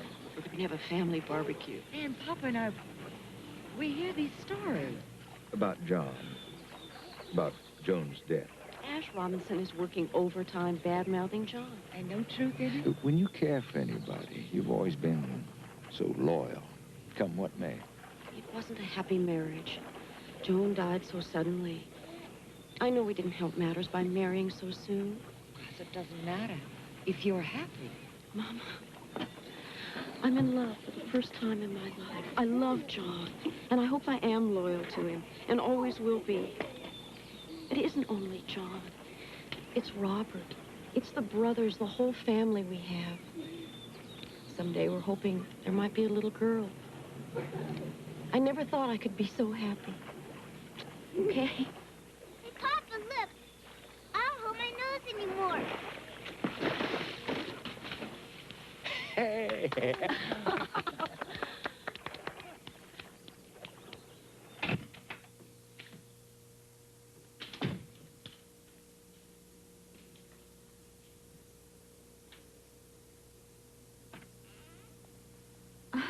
I thought you'd gone to the hospital to take that lie test. I'll be there in 15 minutes. I felt like I was catching a bug, so I thought I'd give myself a shot to knock it out. Well, let me call and postpone the test. No, Ann. I know sodium pentothal is an anesthetic, and you shouldn't take it if you're not feeling well. Honey, everything's gonna be all right.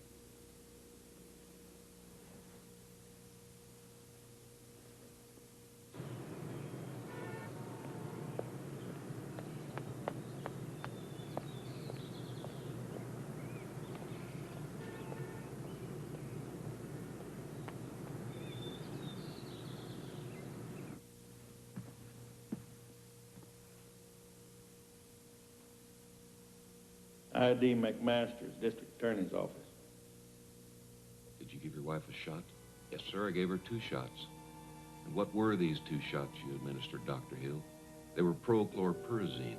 That's a drug to relieve vomiting. And where did you administer these 2 shots?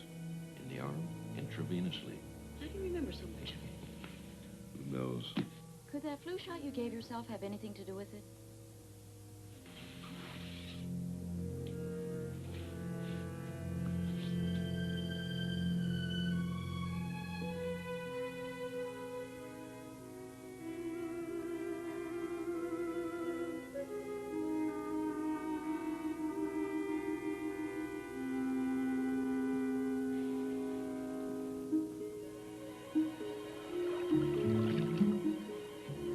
Water's just right.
I want my daughter's body exhumed.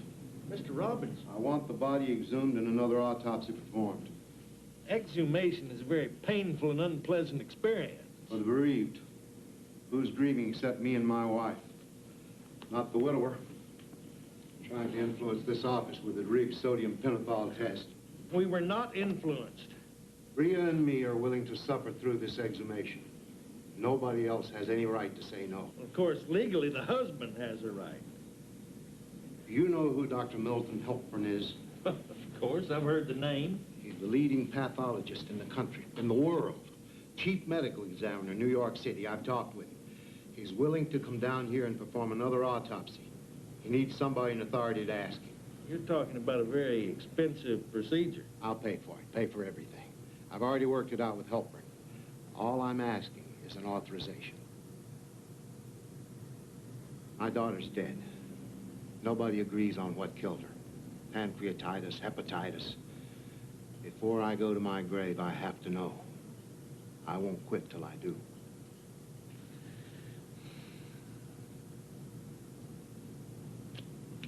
All right, Mr. Robbins.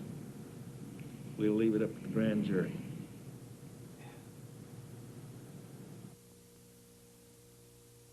If the boys find out we came down here without them... I can keep a secret. Can you? Oh, I love being with the boys, but I haven't had enough time alone with you. Lately, even when we've been together, you seem so far away.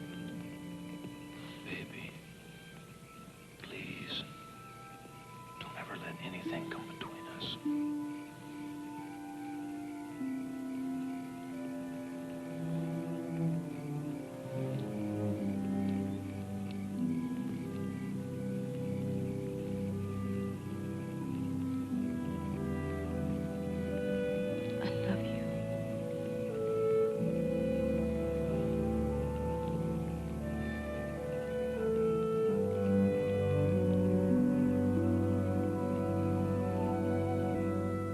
This is Ash Robinson.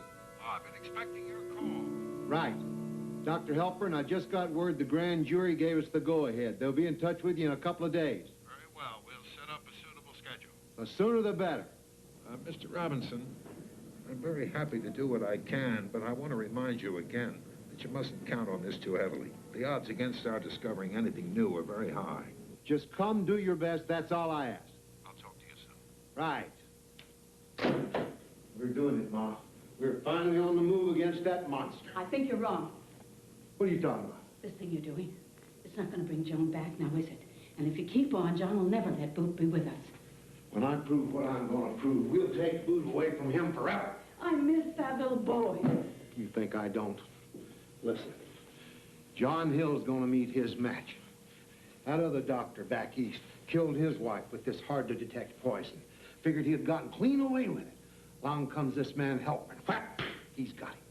Did it once, he can do it again.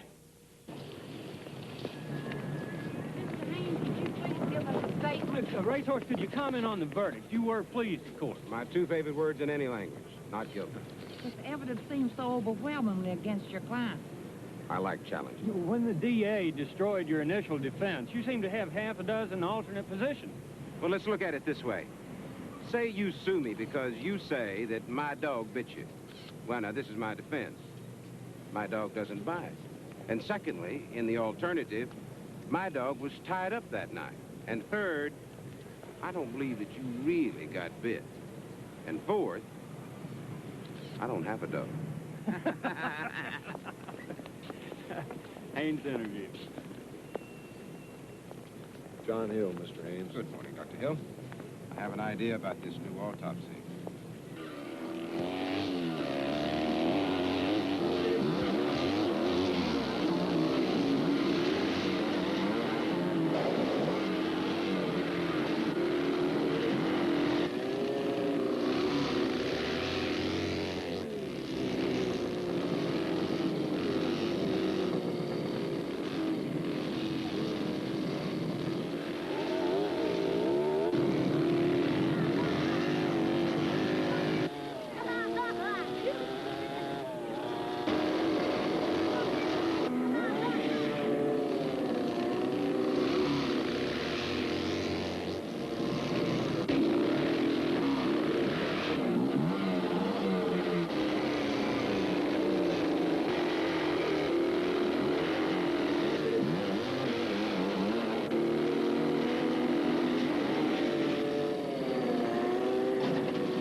Please let us call an ambulance, take you to an emergency room. Just get the bandage on.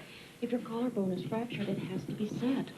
The bandage holding it in place, it'll heal. Remember when I broke my shoulder? They put me out. I didn't feel a thing.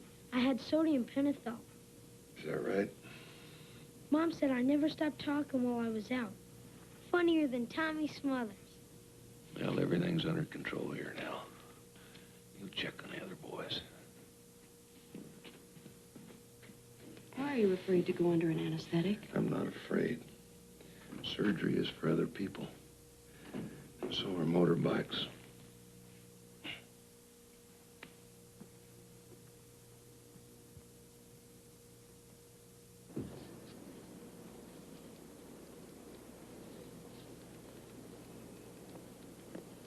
Dr. Hill, Dr. John Hill, please report to surgery.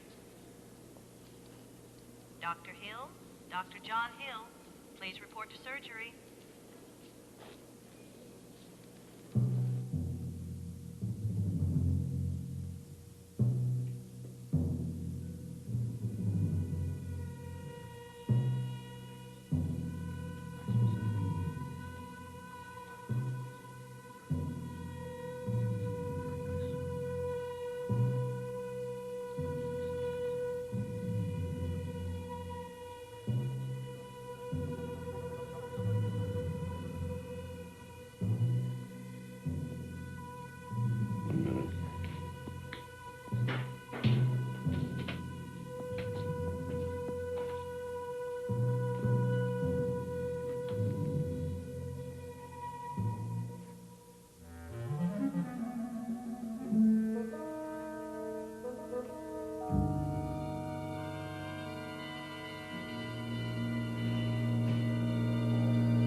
Sorry I was so long. Is the pain worse? Got to stop staring at me. Every place I go, they give me the old fisheye. And I thought they were looking at me. Isn't amusing. Wherever I go, it's the same. Hospital, on the streets, in here. Everybody staring, whispering. You think I imagine it? Right now, that man over there, staring. We are a good-looking couple. You can't laugh about it. I know what they're thinking about me. But they're wrong. They've been proved wrong. That sodium pentothal test cleared me completely. Ash must have kept the results out of the papers. I never understood about that test. I mean, if you weren't really unconscious... Don't say that! Why did you say that? Why? That test was valid. Perfectly valid. I'll never say anything like that again. I never thought you'd bring that up. I didn't bring it up. You did. And since you did, I was trying to tell you how I felt. Yeah, I'm sorry. Please, don't pay any attention to me. I've been under a lot of strain. Collarbone, 6 surgeries today. Please, say you forgive me. I want things to be open between you and me. They are. They will be. Please. Don't let this interfere with our evening. I want to see you smile. I want to hear you laugh. Or you know, wind chimes. I worry about all these drugs you're taking. I'll be fine. I know you and I are okay. You're so beautiful. You're right. It is you they're looking at.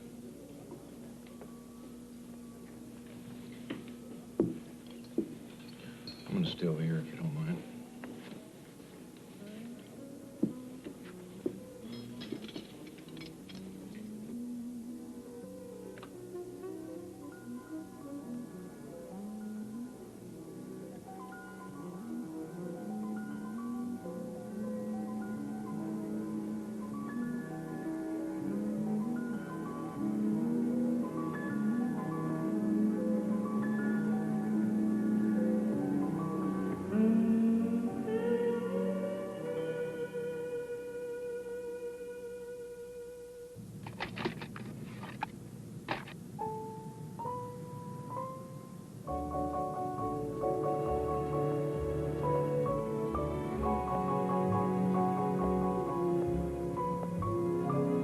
Let me drive. I'm fine.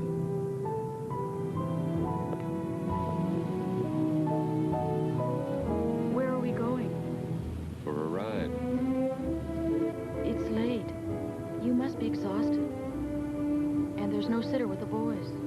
They don't need a sitter. This is pleasant. Just you and me.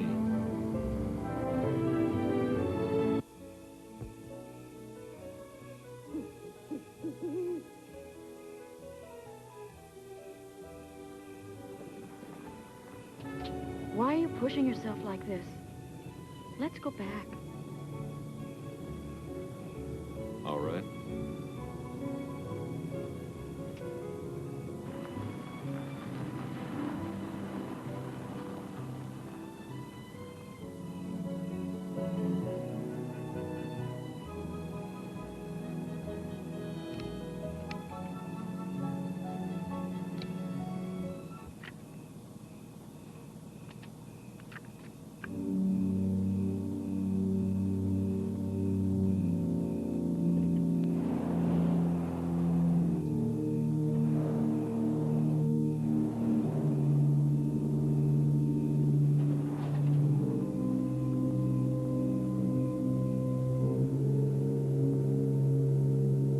To be this way.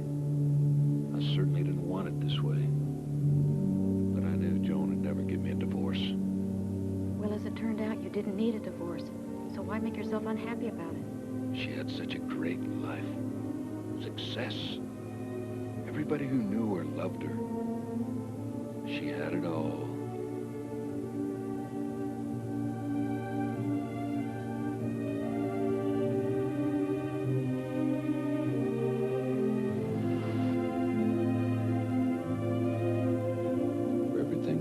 Season and a time. Every matter under the heavens. Time to be born. Time to die. It comes to everybody. Time when he's no longer meant for this world. Why should I let Joan ruin my world?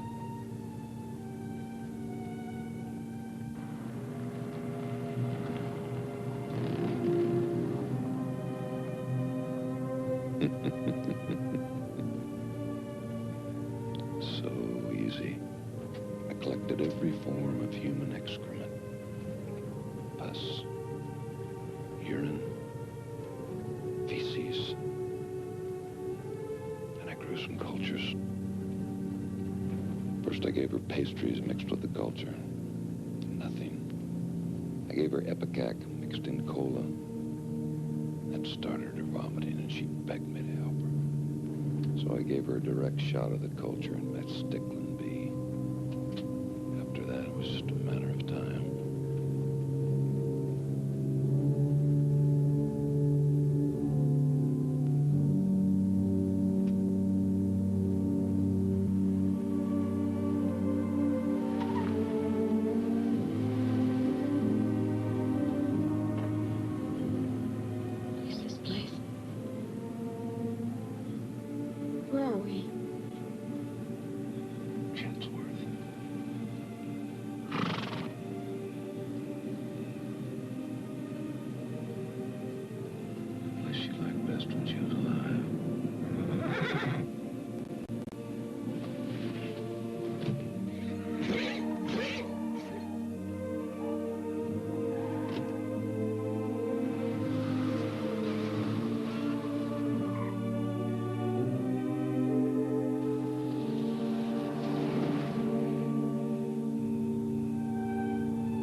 John. God, why?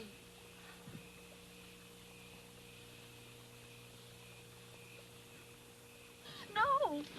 No! John! I beg you, don't do this now! John! John, look at me! It's me! It's Anne! It's Anne! Please, don't! Please! Please! Don't do this! Don't do this, John! Look at me! Look at me! It's Anne! It's Anne!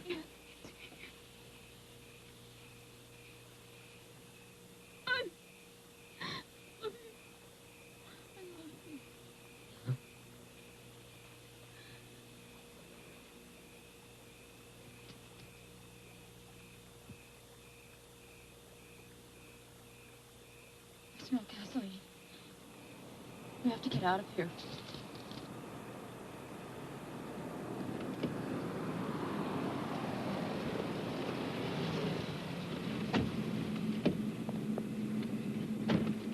Anybody still in there? No, it's just the two of us. Nobody's seriously hurt. Would you be kind enough to take us to a hospital? What about your car? I'll report the accident from the hospital.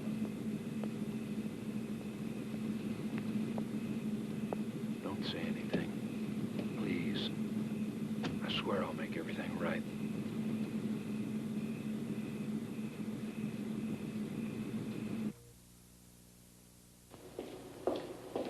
Wish I could stay and help you, Doctor, but I have a heart patient and I'm the only one on duty. But you managed nicely, thank you.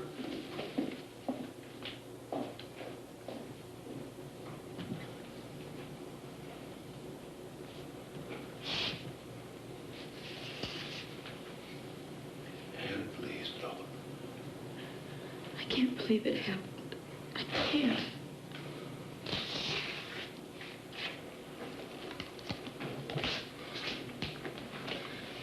Don't. After what you said, did, I can't explain it. I felt so strange. Too many shots, too many pills. And tonight, something pulled me out there to her place. I'd seen it. I don't know. I went completely out of my head. you said you killed Joan. I killed Joan? That's what you said. Do you believe that? Do you? I don't want to. There were times, many times, when I wanted her dead. And now you want me dead. No. You wrecked the car.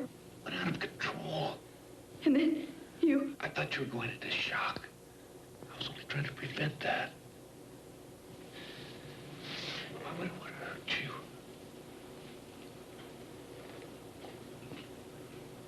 I love you. What happened, happened. I love you. That's all that matters. Forget about tonight. I'll make you forget.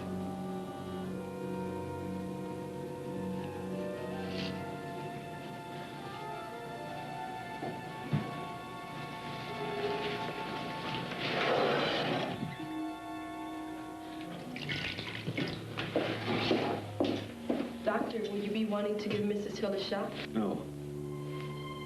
No, thank you. Would you be kind enough to call us a taxi? Right away.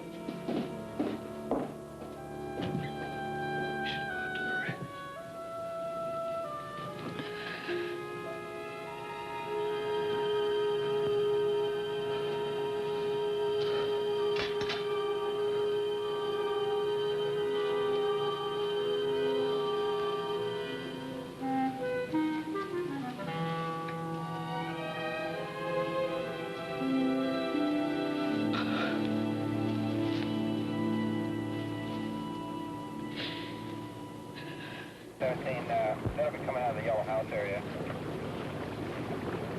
Okay, I'll just stop by there for you. Should have been about that time. Okay, maybe I'll run late on it. Thank you.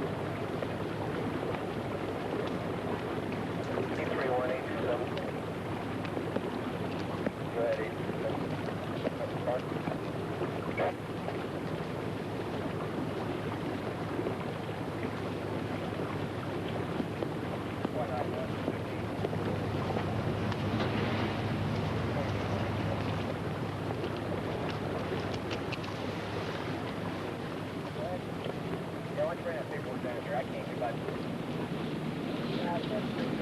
Can I help you, ma'am? I was just checking to see if anything fell out of my purse. Easy, ma'am. Real bad pileup. What happened? Officer, I really should get Mrs. Hill home. She's been badly shaken. Understand? Sure, Dr. Hill. If there are any questions on the injuries, they can give you a call. Yes, sir. Thank you. More than this one. 246-827. Sorry.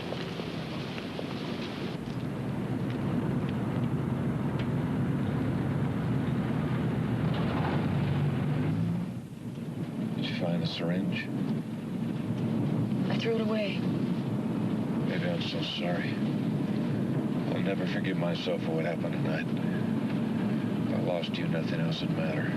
You know that. You must know that. I'm so tired. I don't know what I think.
You're exhausted, baby. Let me help you.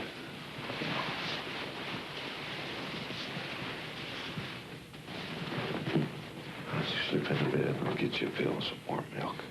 I'm too keyed up to sleep just yet. I get surgery in a few hours. Try to sleep if you can.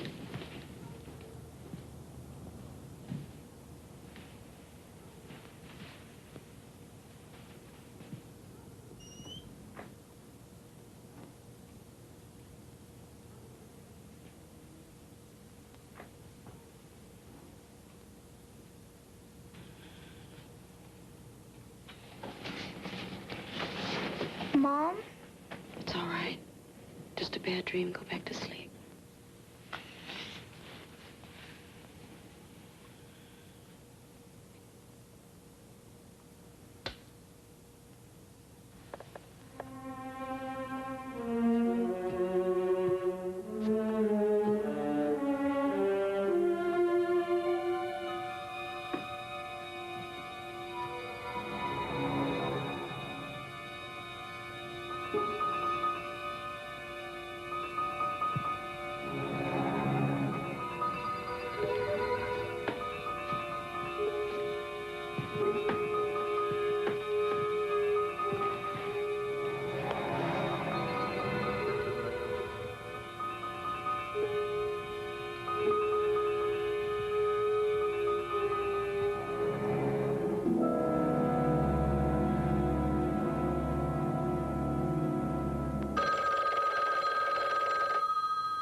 it takes to get the job done. Dr. Helpern, are you put off by the fact that there'll be a dozen other doctors assisting? Dr. Helpern's in charge. He's performing the autopsy. The rest are spectators. That's all. Mr. Robinson, isn't it true that approximately half those spectators are a medical team representing John Hill? What do you mean, team? This isn't a football game. Dr. Hill has no say in this whatsoever. Do you see any similarities between this and any of your other cases? I try to come to each new assignment with a fresh perspective. Mr. Robinson, are you the man paying for this second autopsy? That's right. And I'll keep on paying as long as it takes to get the truth out in the open.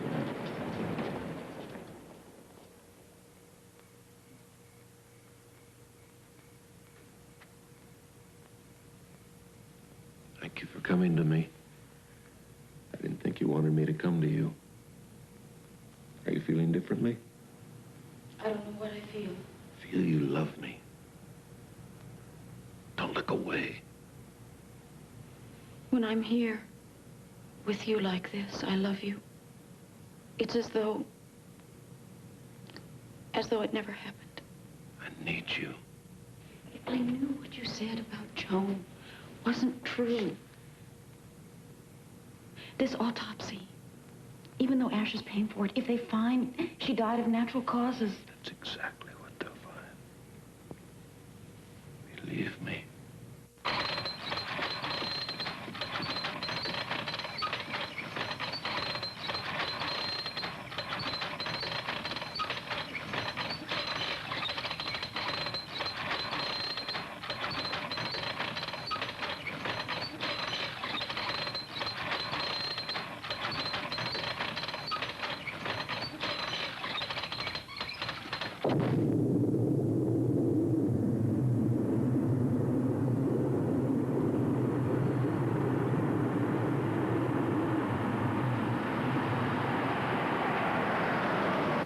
I understand that the casket's already here in the autopsy room. That's correct, Doctor.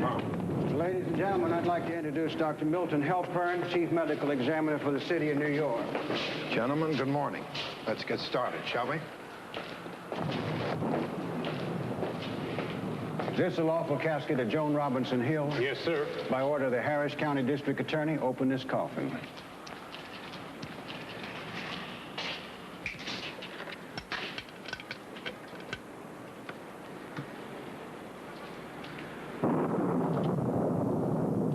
Is this the body of Joan Robinson Hill? It is.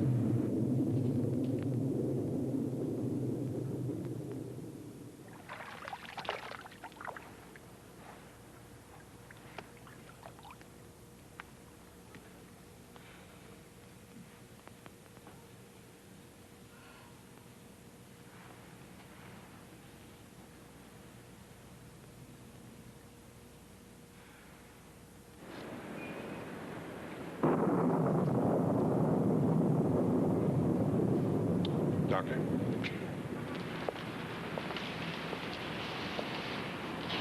This is dried mud. This casket's been opened before. Dr. Helpern's found indications of an earlier exhumation. Yes, Doctor, shortly after interment. By whose order? A permit from the City Health Department, Representative... Who obtained the permit? Dr. Hill.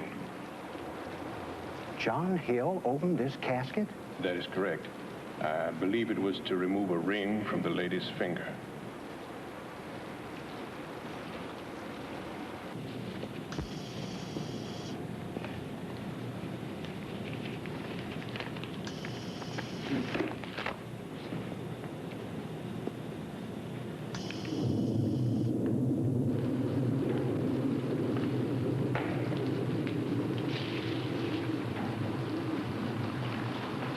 This is the body of an adult white woman appearing to be 35 to 40 years of age.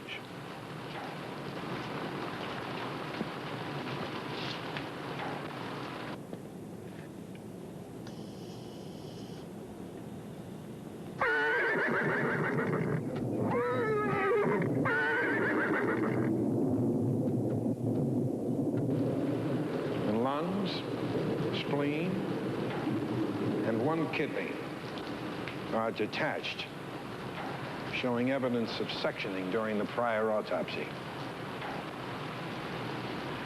There is Considerable evidence of aging in the aorta.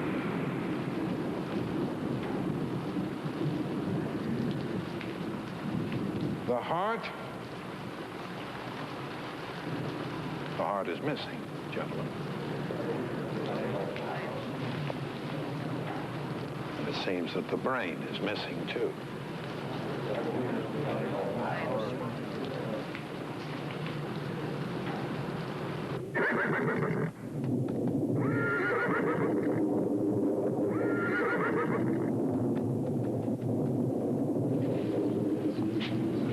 Dr. Himchek, I performed the first autopsy on Mrs. Hill. It had to be done at the funeral home, remember? Mm-hmm. So I took the heart back to my lab for closer study. And the brain? The same. I kept that specimen. Shall I get it for Dr. Halpern? Please do.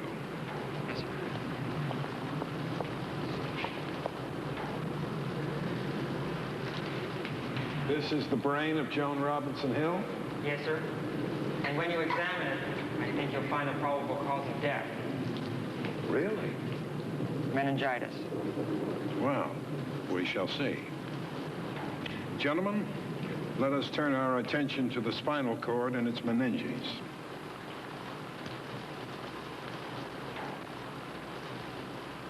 It would not be appropriate for me to comment at this time.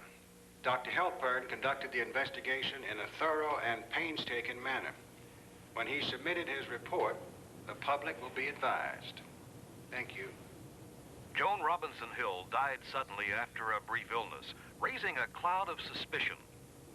Dr. Milton Halpern, famous chief coroner of New York City, came to Houston by special request to take charge of this autopsy, the cost of which was underwritten by Ash Robinson. It is hoped that this second examination will answer once and for all the questions raised concerning the cause or causes of Joan Robinson Hill's untimely death. Joan Robinson Hill was an internationally acclaimed horsewoman. You've been working in there all day. You must have come up with something. On the surface, there is nothing to indicate that your daughter's death resulted from anything but natural causes. You found nothing? On the surface, Mr. Robinson. My job hasn't even begun. I go to work when I get back to my laboratory, to my microscope. Then we'll see. When will we hear from you? Well, it can't be rushed. Take all the time you need. Let's do it right this time. Did you know that this was not the first exhumation? What do you mean? Well, we learned yesterday that Dr. Hill had the casket opened shortly after the funeral. Why? Ostensibly to recover a ring.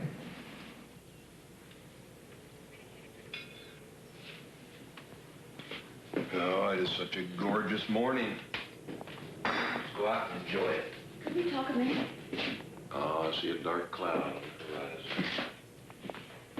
In the autopsy report. That is behind us.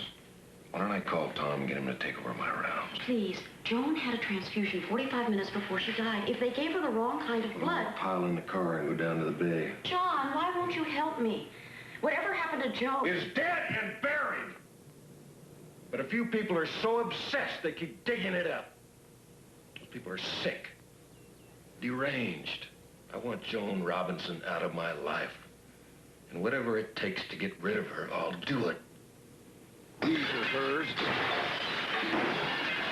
This.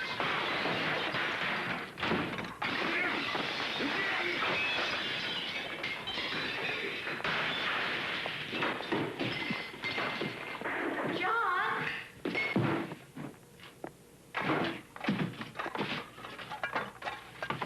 John!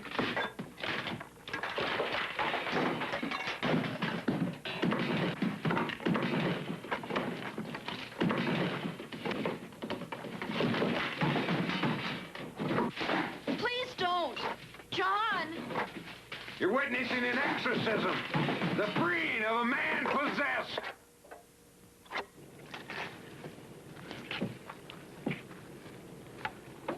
Who'd like the honor of lighting the pyre?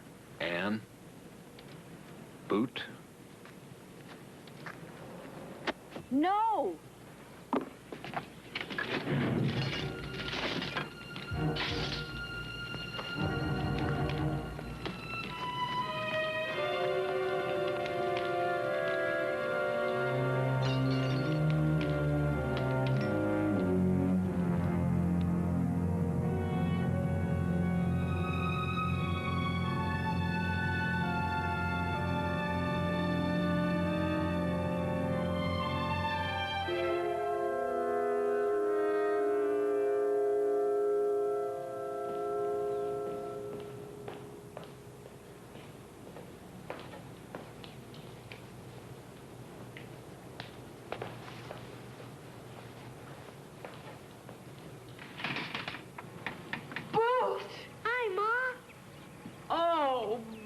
honey.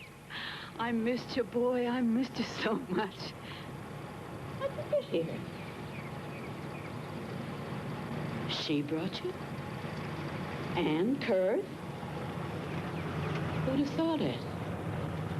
Oh, well, thing is, you're here. Skinnier than ever.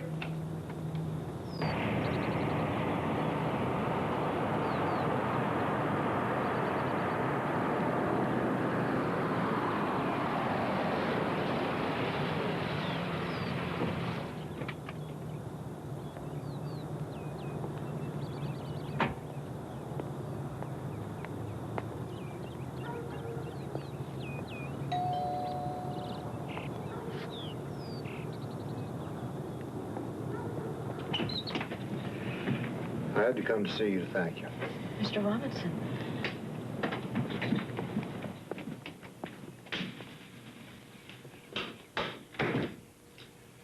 What you did yesterday for Booton for us was a very kind thing.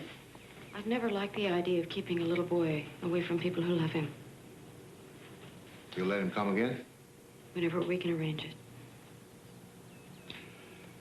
Without John knowing.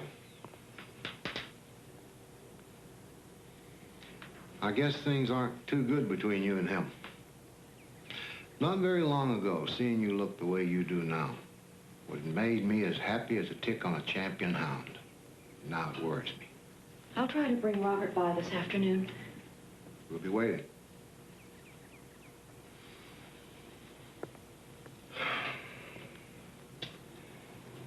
I used to stop by here nearly every morning, have coffee with my girl.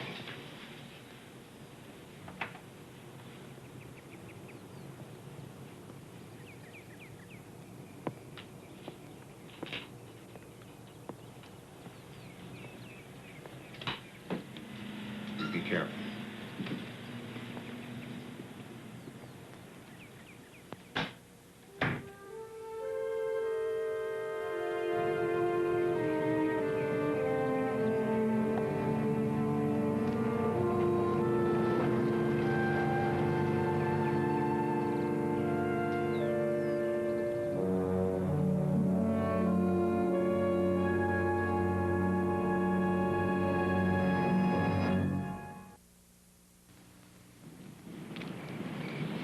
You miss the boys, don't you? So do I. They'll be home in the morning.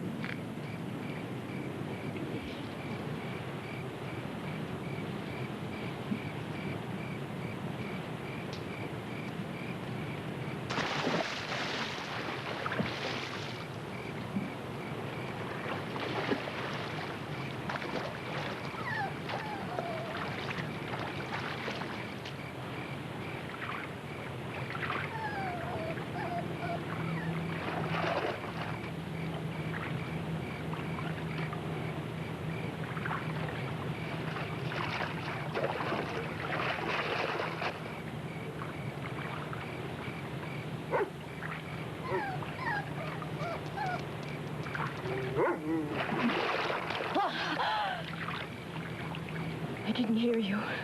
I thought you were at the hospital. I finished early to be with you. I knew you'd be home alone tonight. It isn't safe. They warn people about swimming alone. Sudden cramp. I'm a very good swimmer. Everyone knows that. And I don't take foolish risks. Oh, but you do, Anne. Lately, you've been taking some very foolish chances. What do you mean? You've been talking to the wrong people.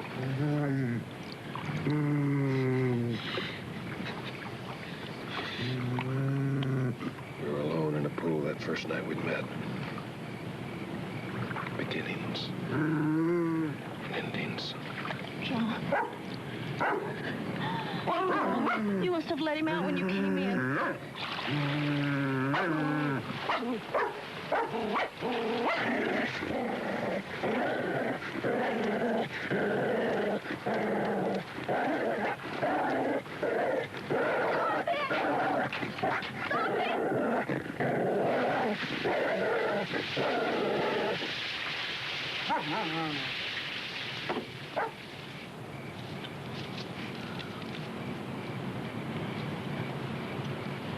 A poor little thing.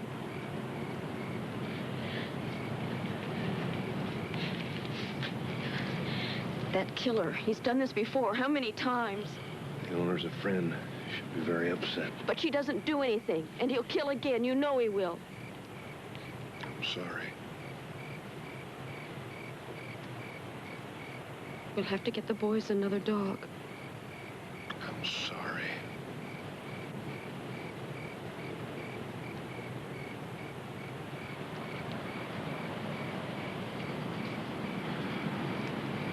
I've never felt for anyone what I feel for you. And I'm losing you. John, I'm trying. The Pleiades in autumn. Your lovely eyes. Oh, they're up there. We just can't see them. I'm cold. Go in. I'll take care of this.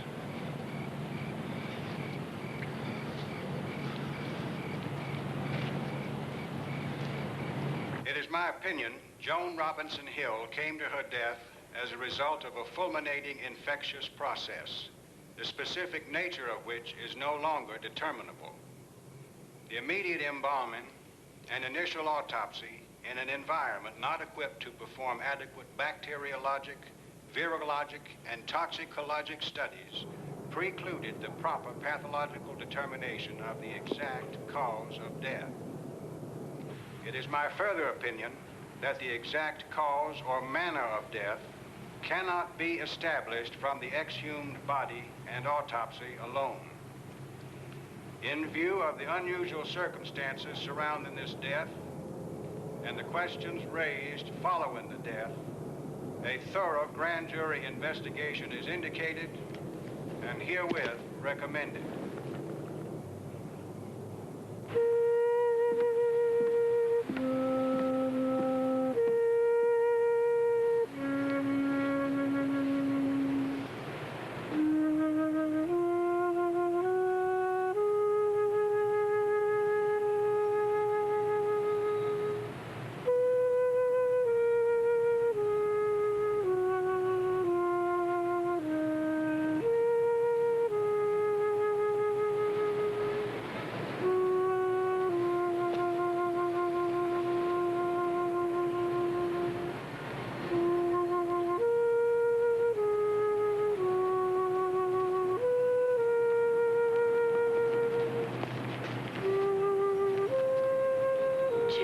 I miss you. You'll be arrested. I couldn't come back into your life without flowers. You look sort of pale. Is he being good to you? Well, he better be.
Mama? I was beginning to worry about you.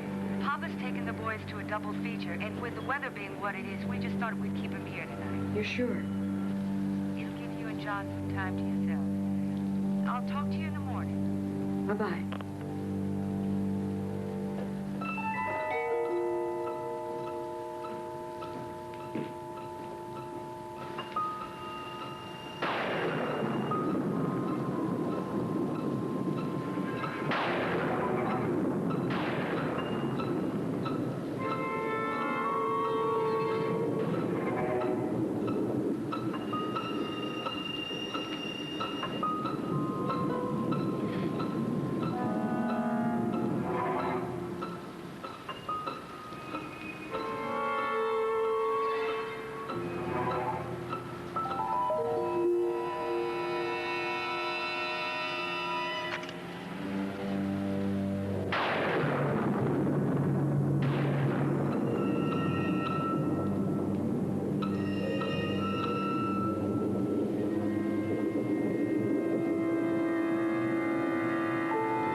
matter?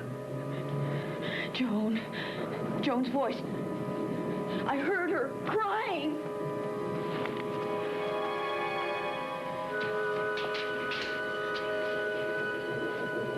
A tape. It must have been a tape. Why are you doing this to me? Why? Man, I just this minute walked into the house. That's a lie. Liar. I didn't imagine it. It was Joan's voice and her picture in Robert's room.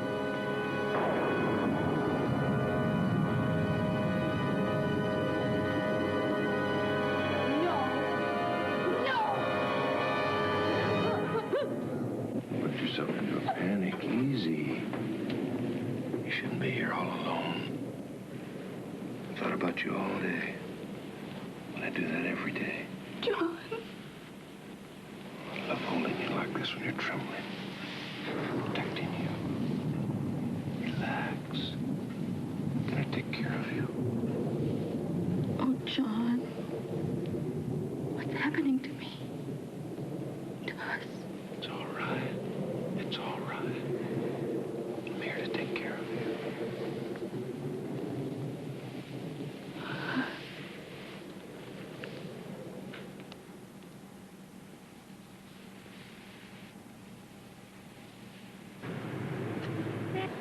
Nurse, you are a credit to that uniform.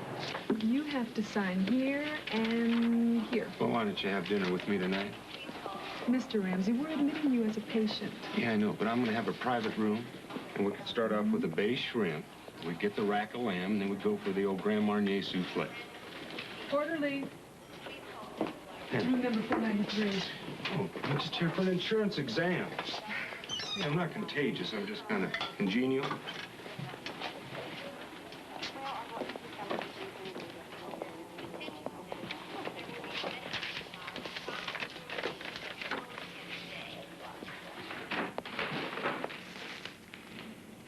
I didn't know you were home.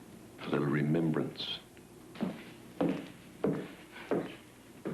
Thank you. They do suit you. I'll get you something to put them in. Where are the boys? Playing tag in the front yard. They never wear out. Have a cup of coffee with me. No, I better get on back home. Honey, have you heard about Jack Ramsey? What about Jack? He checked into the hospital yesterday for an insurance exam and died this morning. No. Oh, Papa. Papa. Honey, I'm sorry. That was clumsy of me. Poor Jack. Are you all right? Now, don't forget, we're counting on all of you for dinner tomorrow. Thanks, Papa.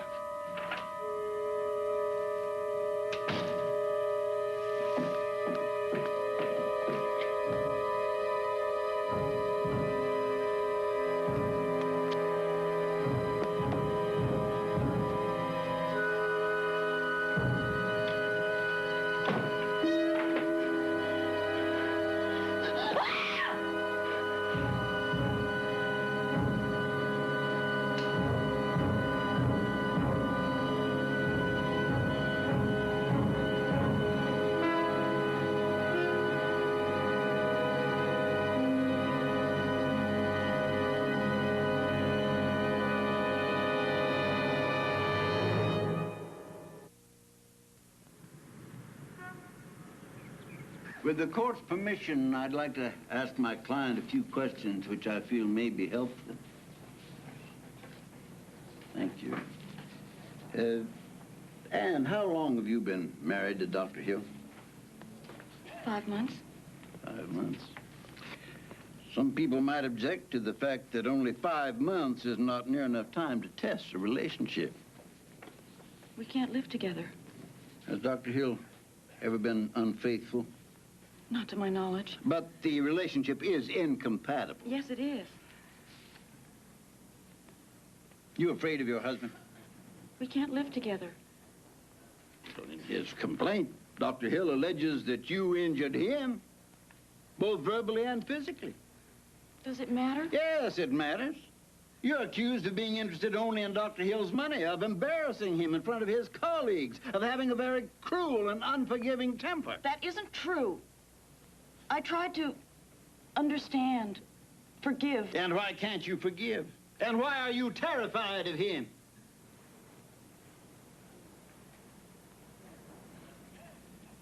Because he tried to kill me.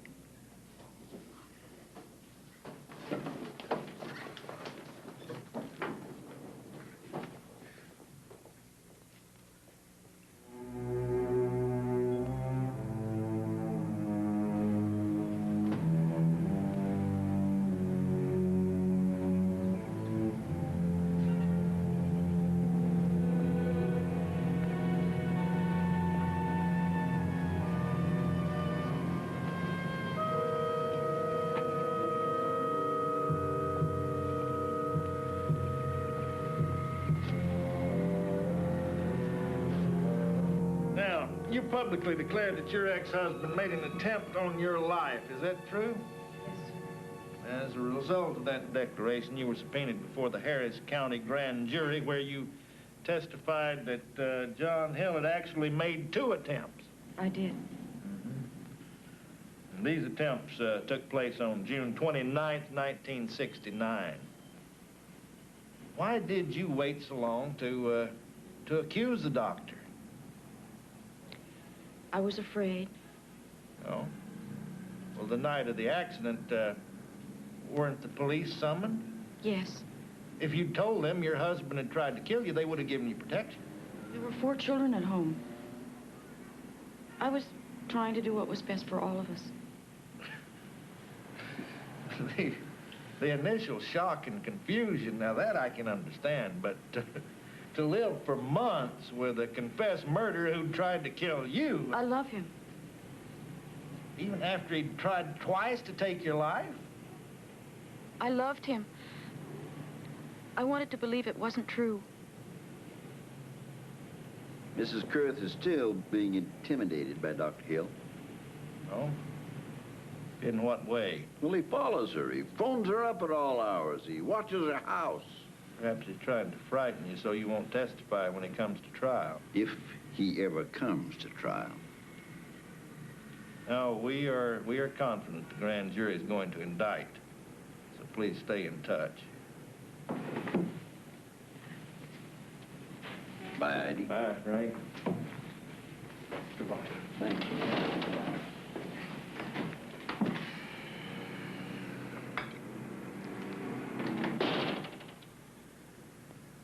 Well, I don't know. I just don't know.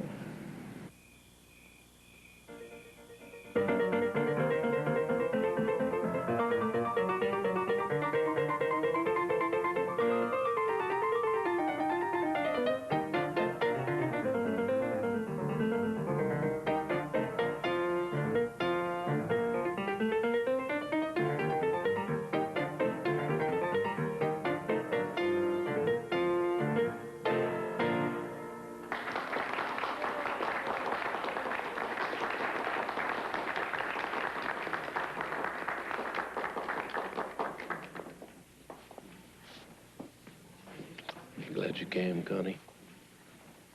I am. Mr. Haynes, will the sheriff be bringing Dr. Hill in for booking on the murder charge? Dr. Hill will present himself to the sheriff's office on Monday for processing. Could you tell us the doctor's reaction to being charged with murder by omission? Well, his reaction was exactly the same as mine. Shock and disbelief. Now, as we understand it, the doctor is indicted not for what he did, but for what he didn't do. Well, if you understand it, please explain it to me. The charge reads the doctor killed Mrs. Hill by failing to give her proper medical treatment and by failing to take her to a hospital in time. Any comment? Yes. Well, I don't see any way that a conviction can be obtained. As a matter of fact, I feel that the grand jury has done us a great favor. We are looking forward to a speedy trial and absolute vindication. Richard, we have a meeting.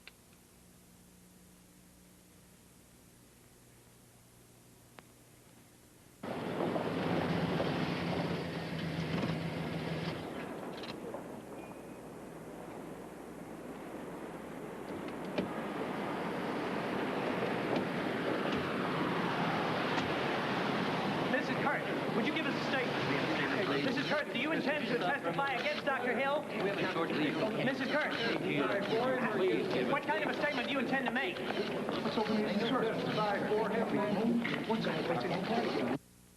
What did you mean you won't do that? Well, I thought she was past to tell you the truth. She said, Wilma, am I gonna die? And I said, let's pray. And I prayed with her.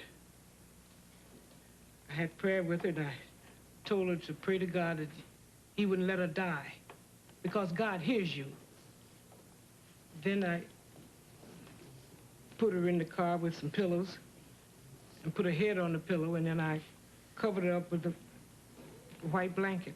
Did she say or do anything towards you at this time? Well, she throwed a kiss to me, and I throwed one back to her. Wilma, did you love Ms. Hill? Did I love her? Well, I was just there 2 months or 3 months, and it was just like home to me, so yes, I loved her.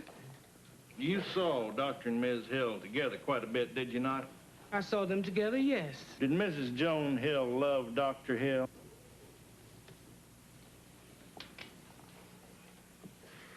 Yes. Do you solemnly swear or affirm that the evidence that you are about to give in this cause now on trial is the truth, the whole truth, and nothing but the truth, so help you God? I do. State your name for the court and jury, please. Ann Hurd. Would you keep your voice up, please, so the court and jury can hear you? Yes, sir. Do you know the defendant in this case, Dr. John Hill? Yes, I do. Would you point him out, please? Right there.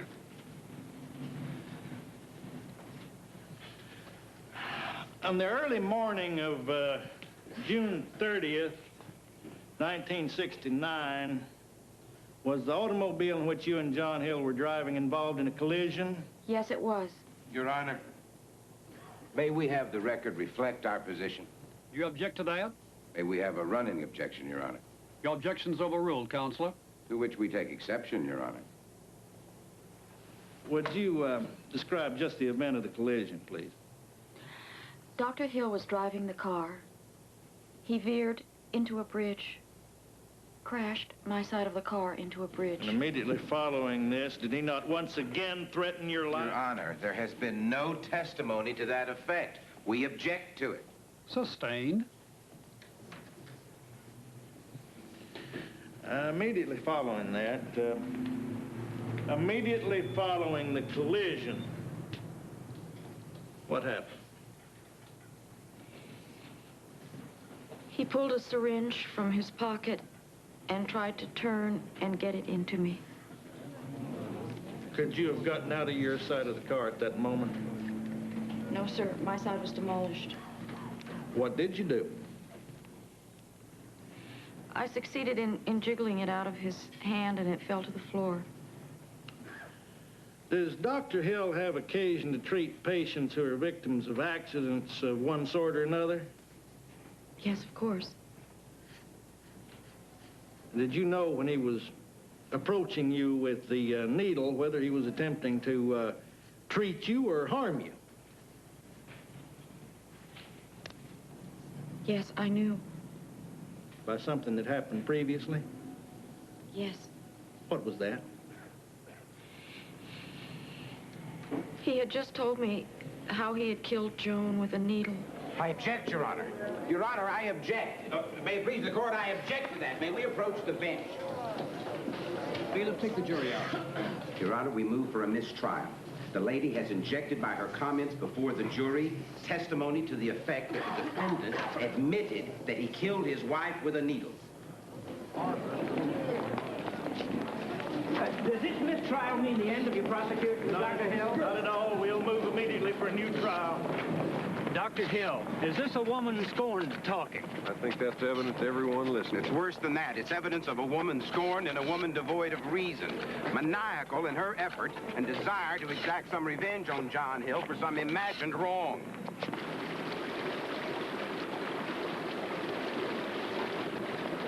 I appreciate your calling. I wanted to see you before we move away. You're really going? I know how you feel. Rhea and me, we're getting sick of falling over reporters, process servers. We're thinking of going to Florida for a while, at least till the new trial comes up. The mistrial. I know it was a disappointment for you. You did what you had to, but next time it'll be different. You know, sometimes I get to thinking what they all say about me is true.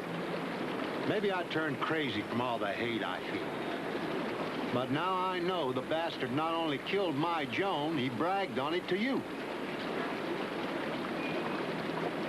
Goodbye, Ash. Take care of yourself. You hear?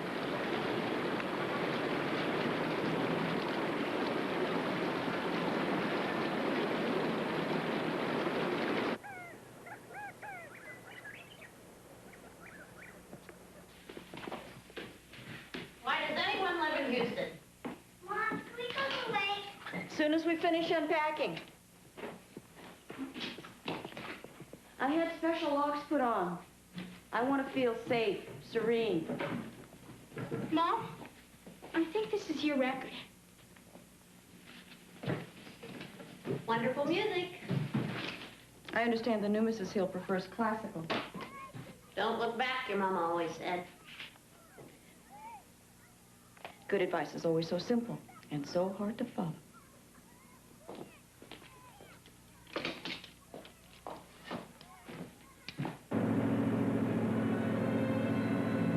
It's good to be home. Luke, my mother will be glad to see us.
Mr. Haynes, the police seem to think that robbery was the motive for Dr. This was a professional killing. We understand that Dr. Hill's face was badly mauled either before or after the shooting.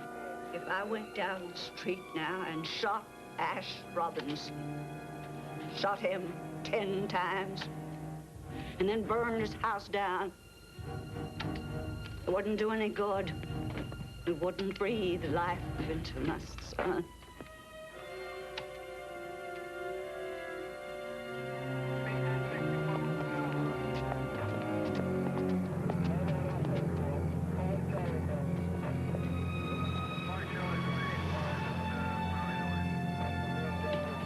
In addition to battering Dr. Hill's face till it was almost unrecognizable, the gunman then took the time to cover the dead man's face completely with adhesive tape. Why?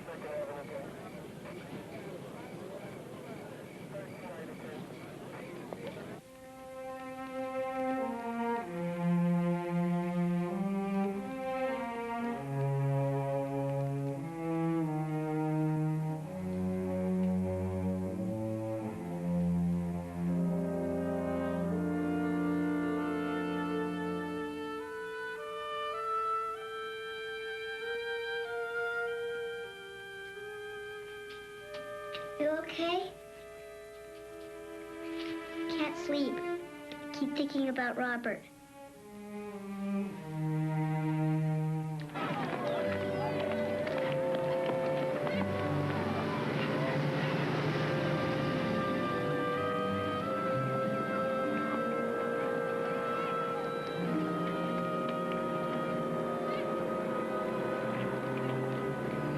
Mr. Robinson?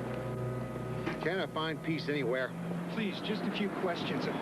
I've been trailing you for 3 days. Find something better to do. Give me a break. 3 questions. In order to have Dr. Hill murdered, did you promise to pay any of the 3 persons the police have arrested? No. If I'd wanted John Hill shot, I wouldn't have waited all these years. I certainly wouldn't have had him killed just 6 weeks before his trial was coming up. Then why have the defendants named you if you didn't pay them? Because they believe what they read in the paper about my feelings toward the doctor. They want to put it off on somebody, so they put it off on me. Well, why did they shoot Dr. Hill? Robbery. John was supposed to be carrying as much as $15,000 in cash to pay his lawyer.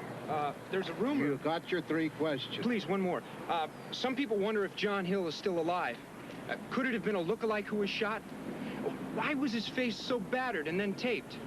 Dr. Hill would have known you'd be blamed. Son, I've given you all the answers I have. Now leave me be.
Mary, up ahead.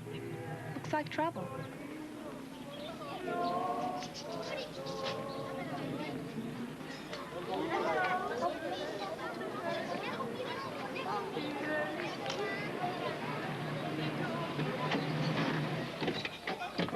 there anything we can do? No, señora. He, el médico, lives just there. How lucky. See, in 1 minute he is here.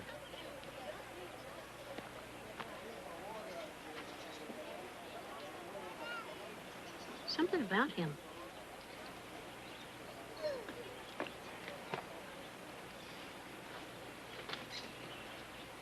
Mary, what is it? Well, for a second when he looked at me, I couldn't be. You're so maddening. John Hill's dead. Legally dead. Come on, let's get out of here.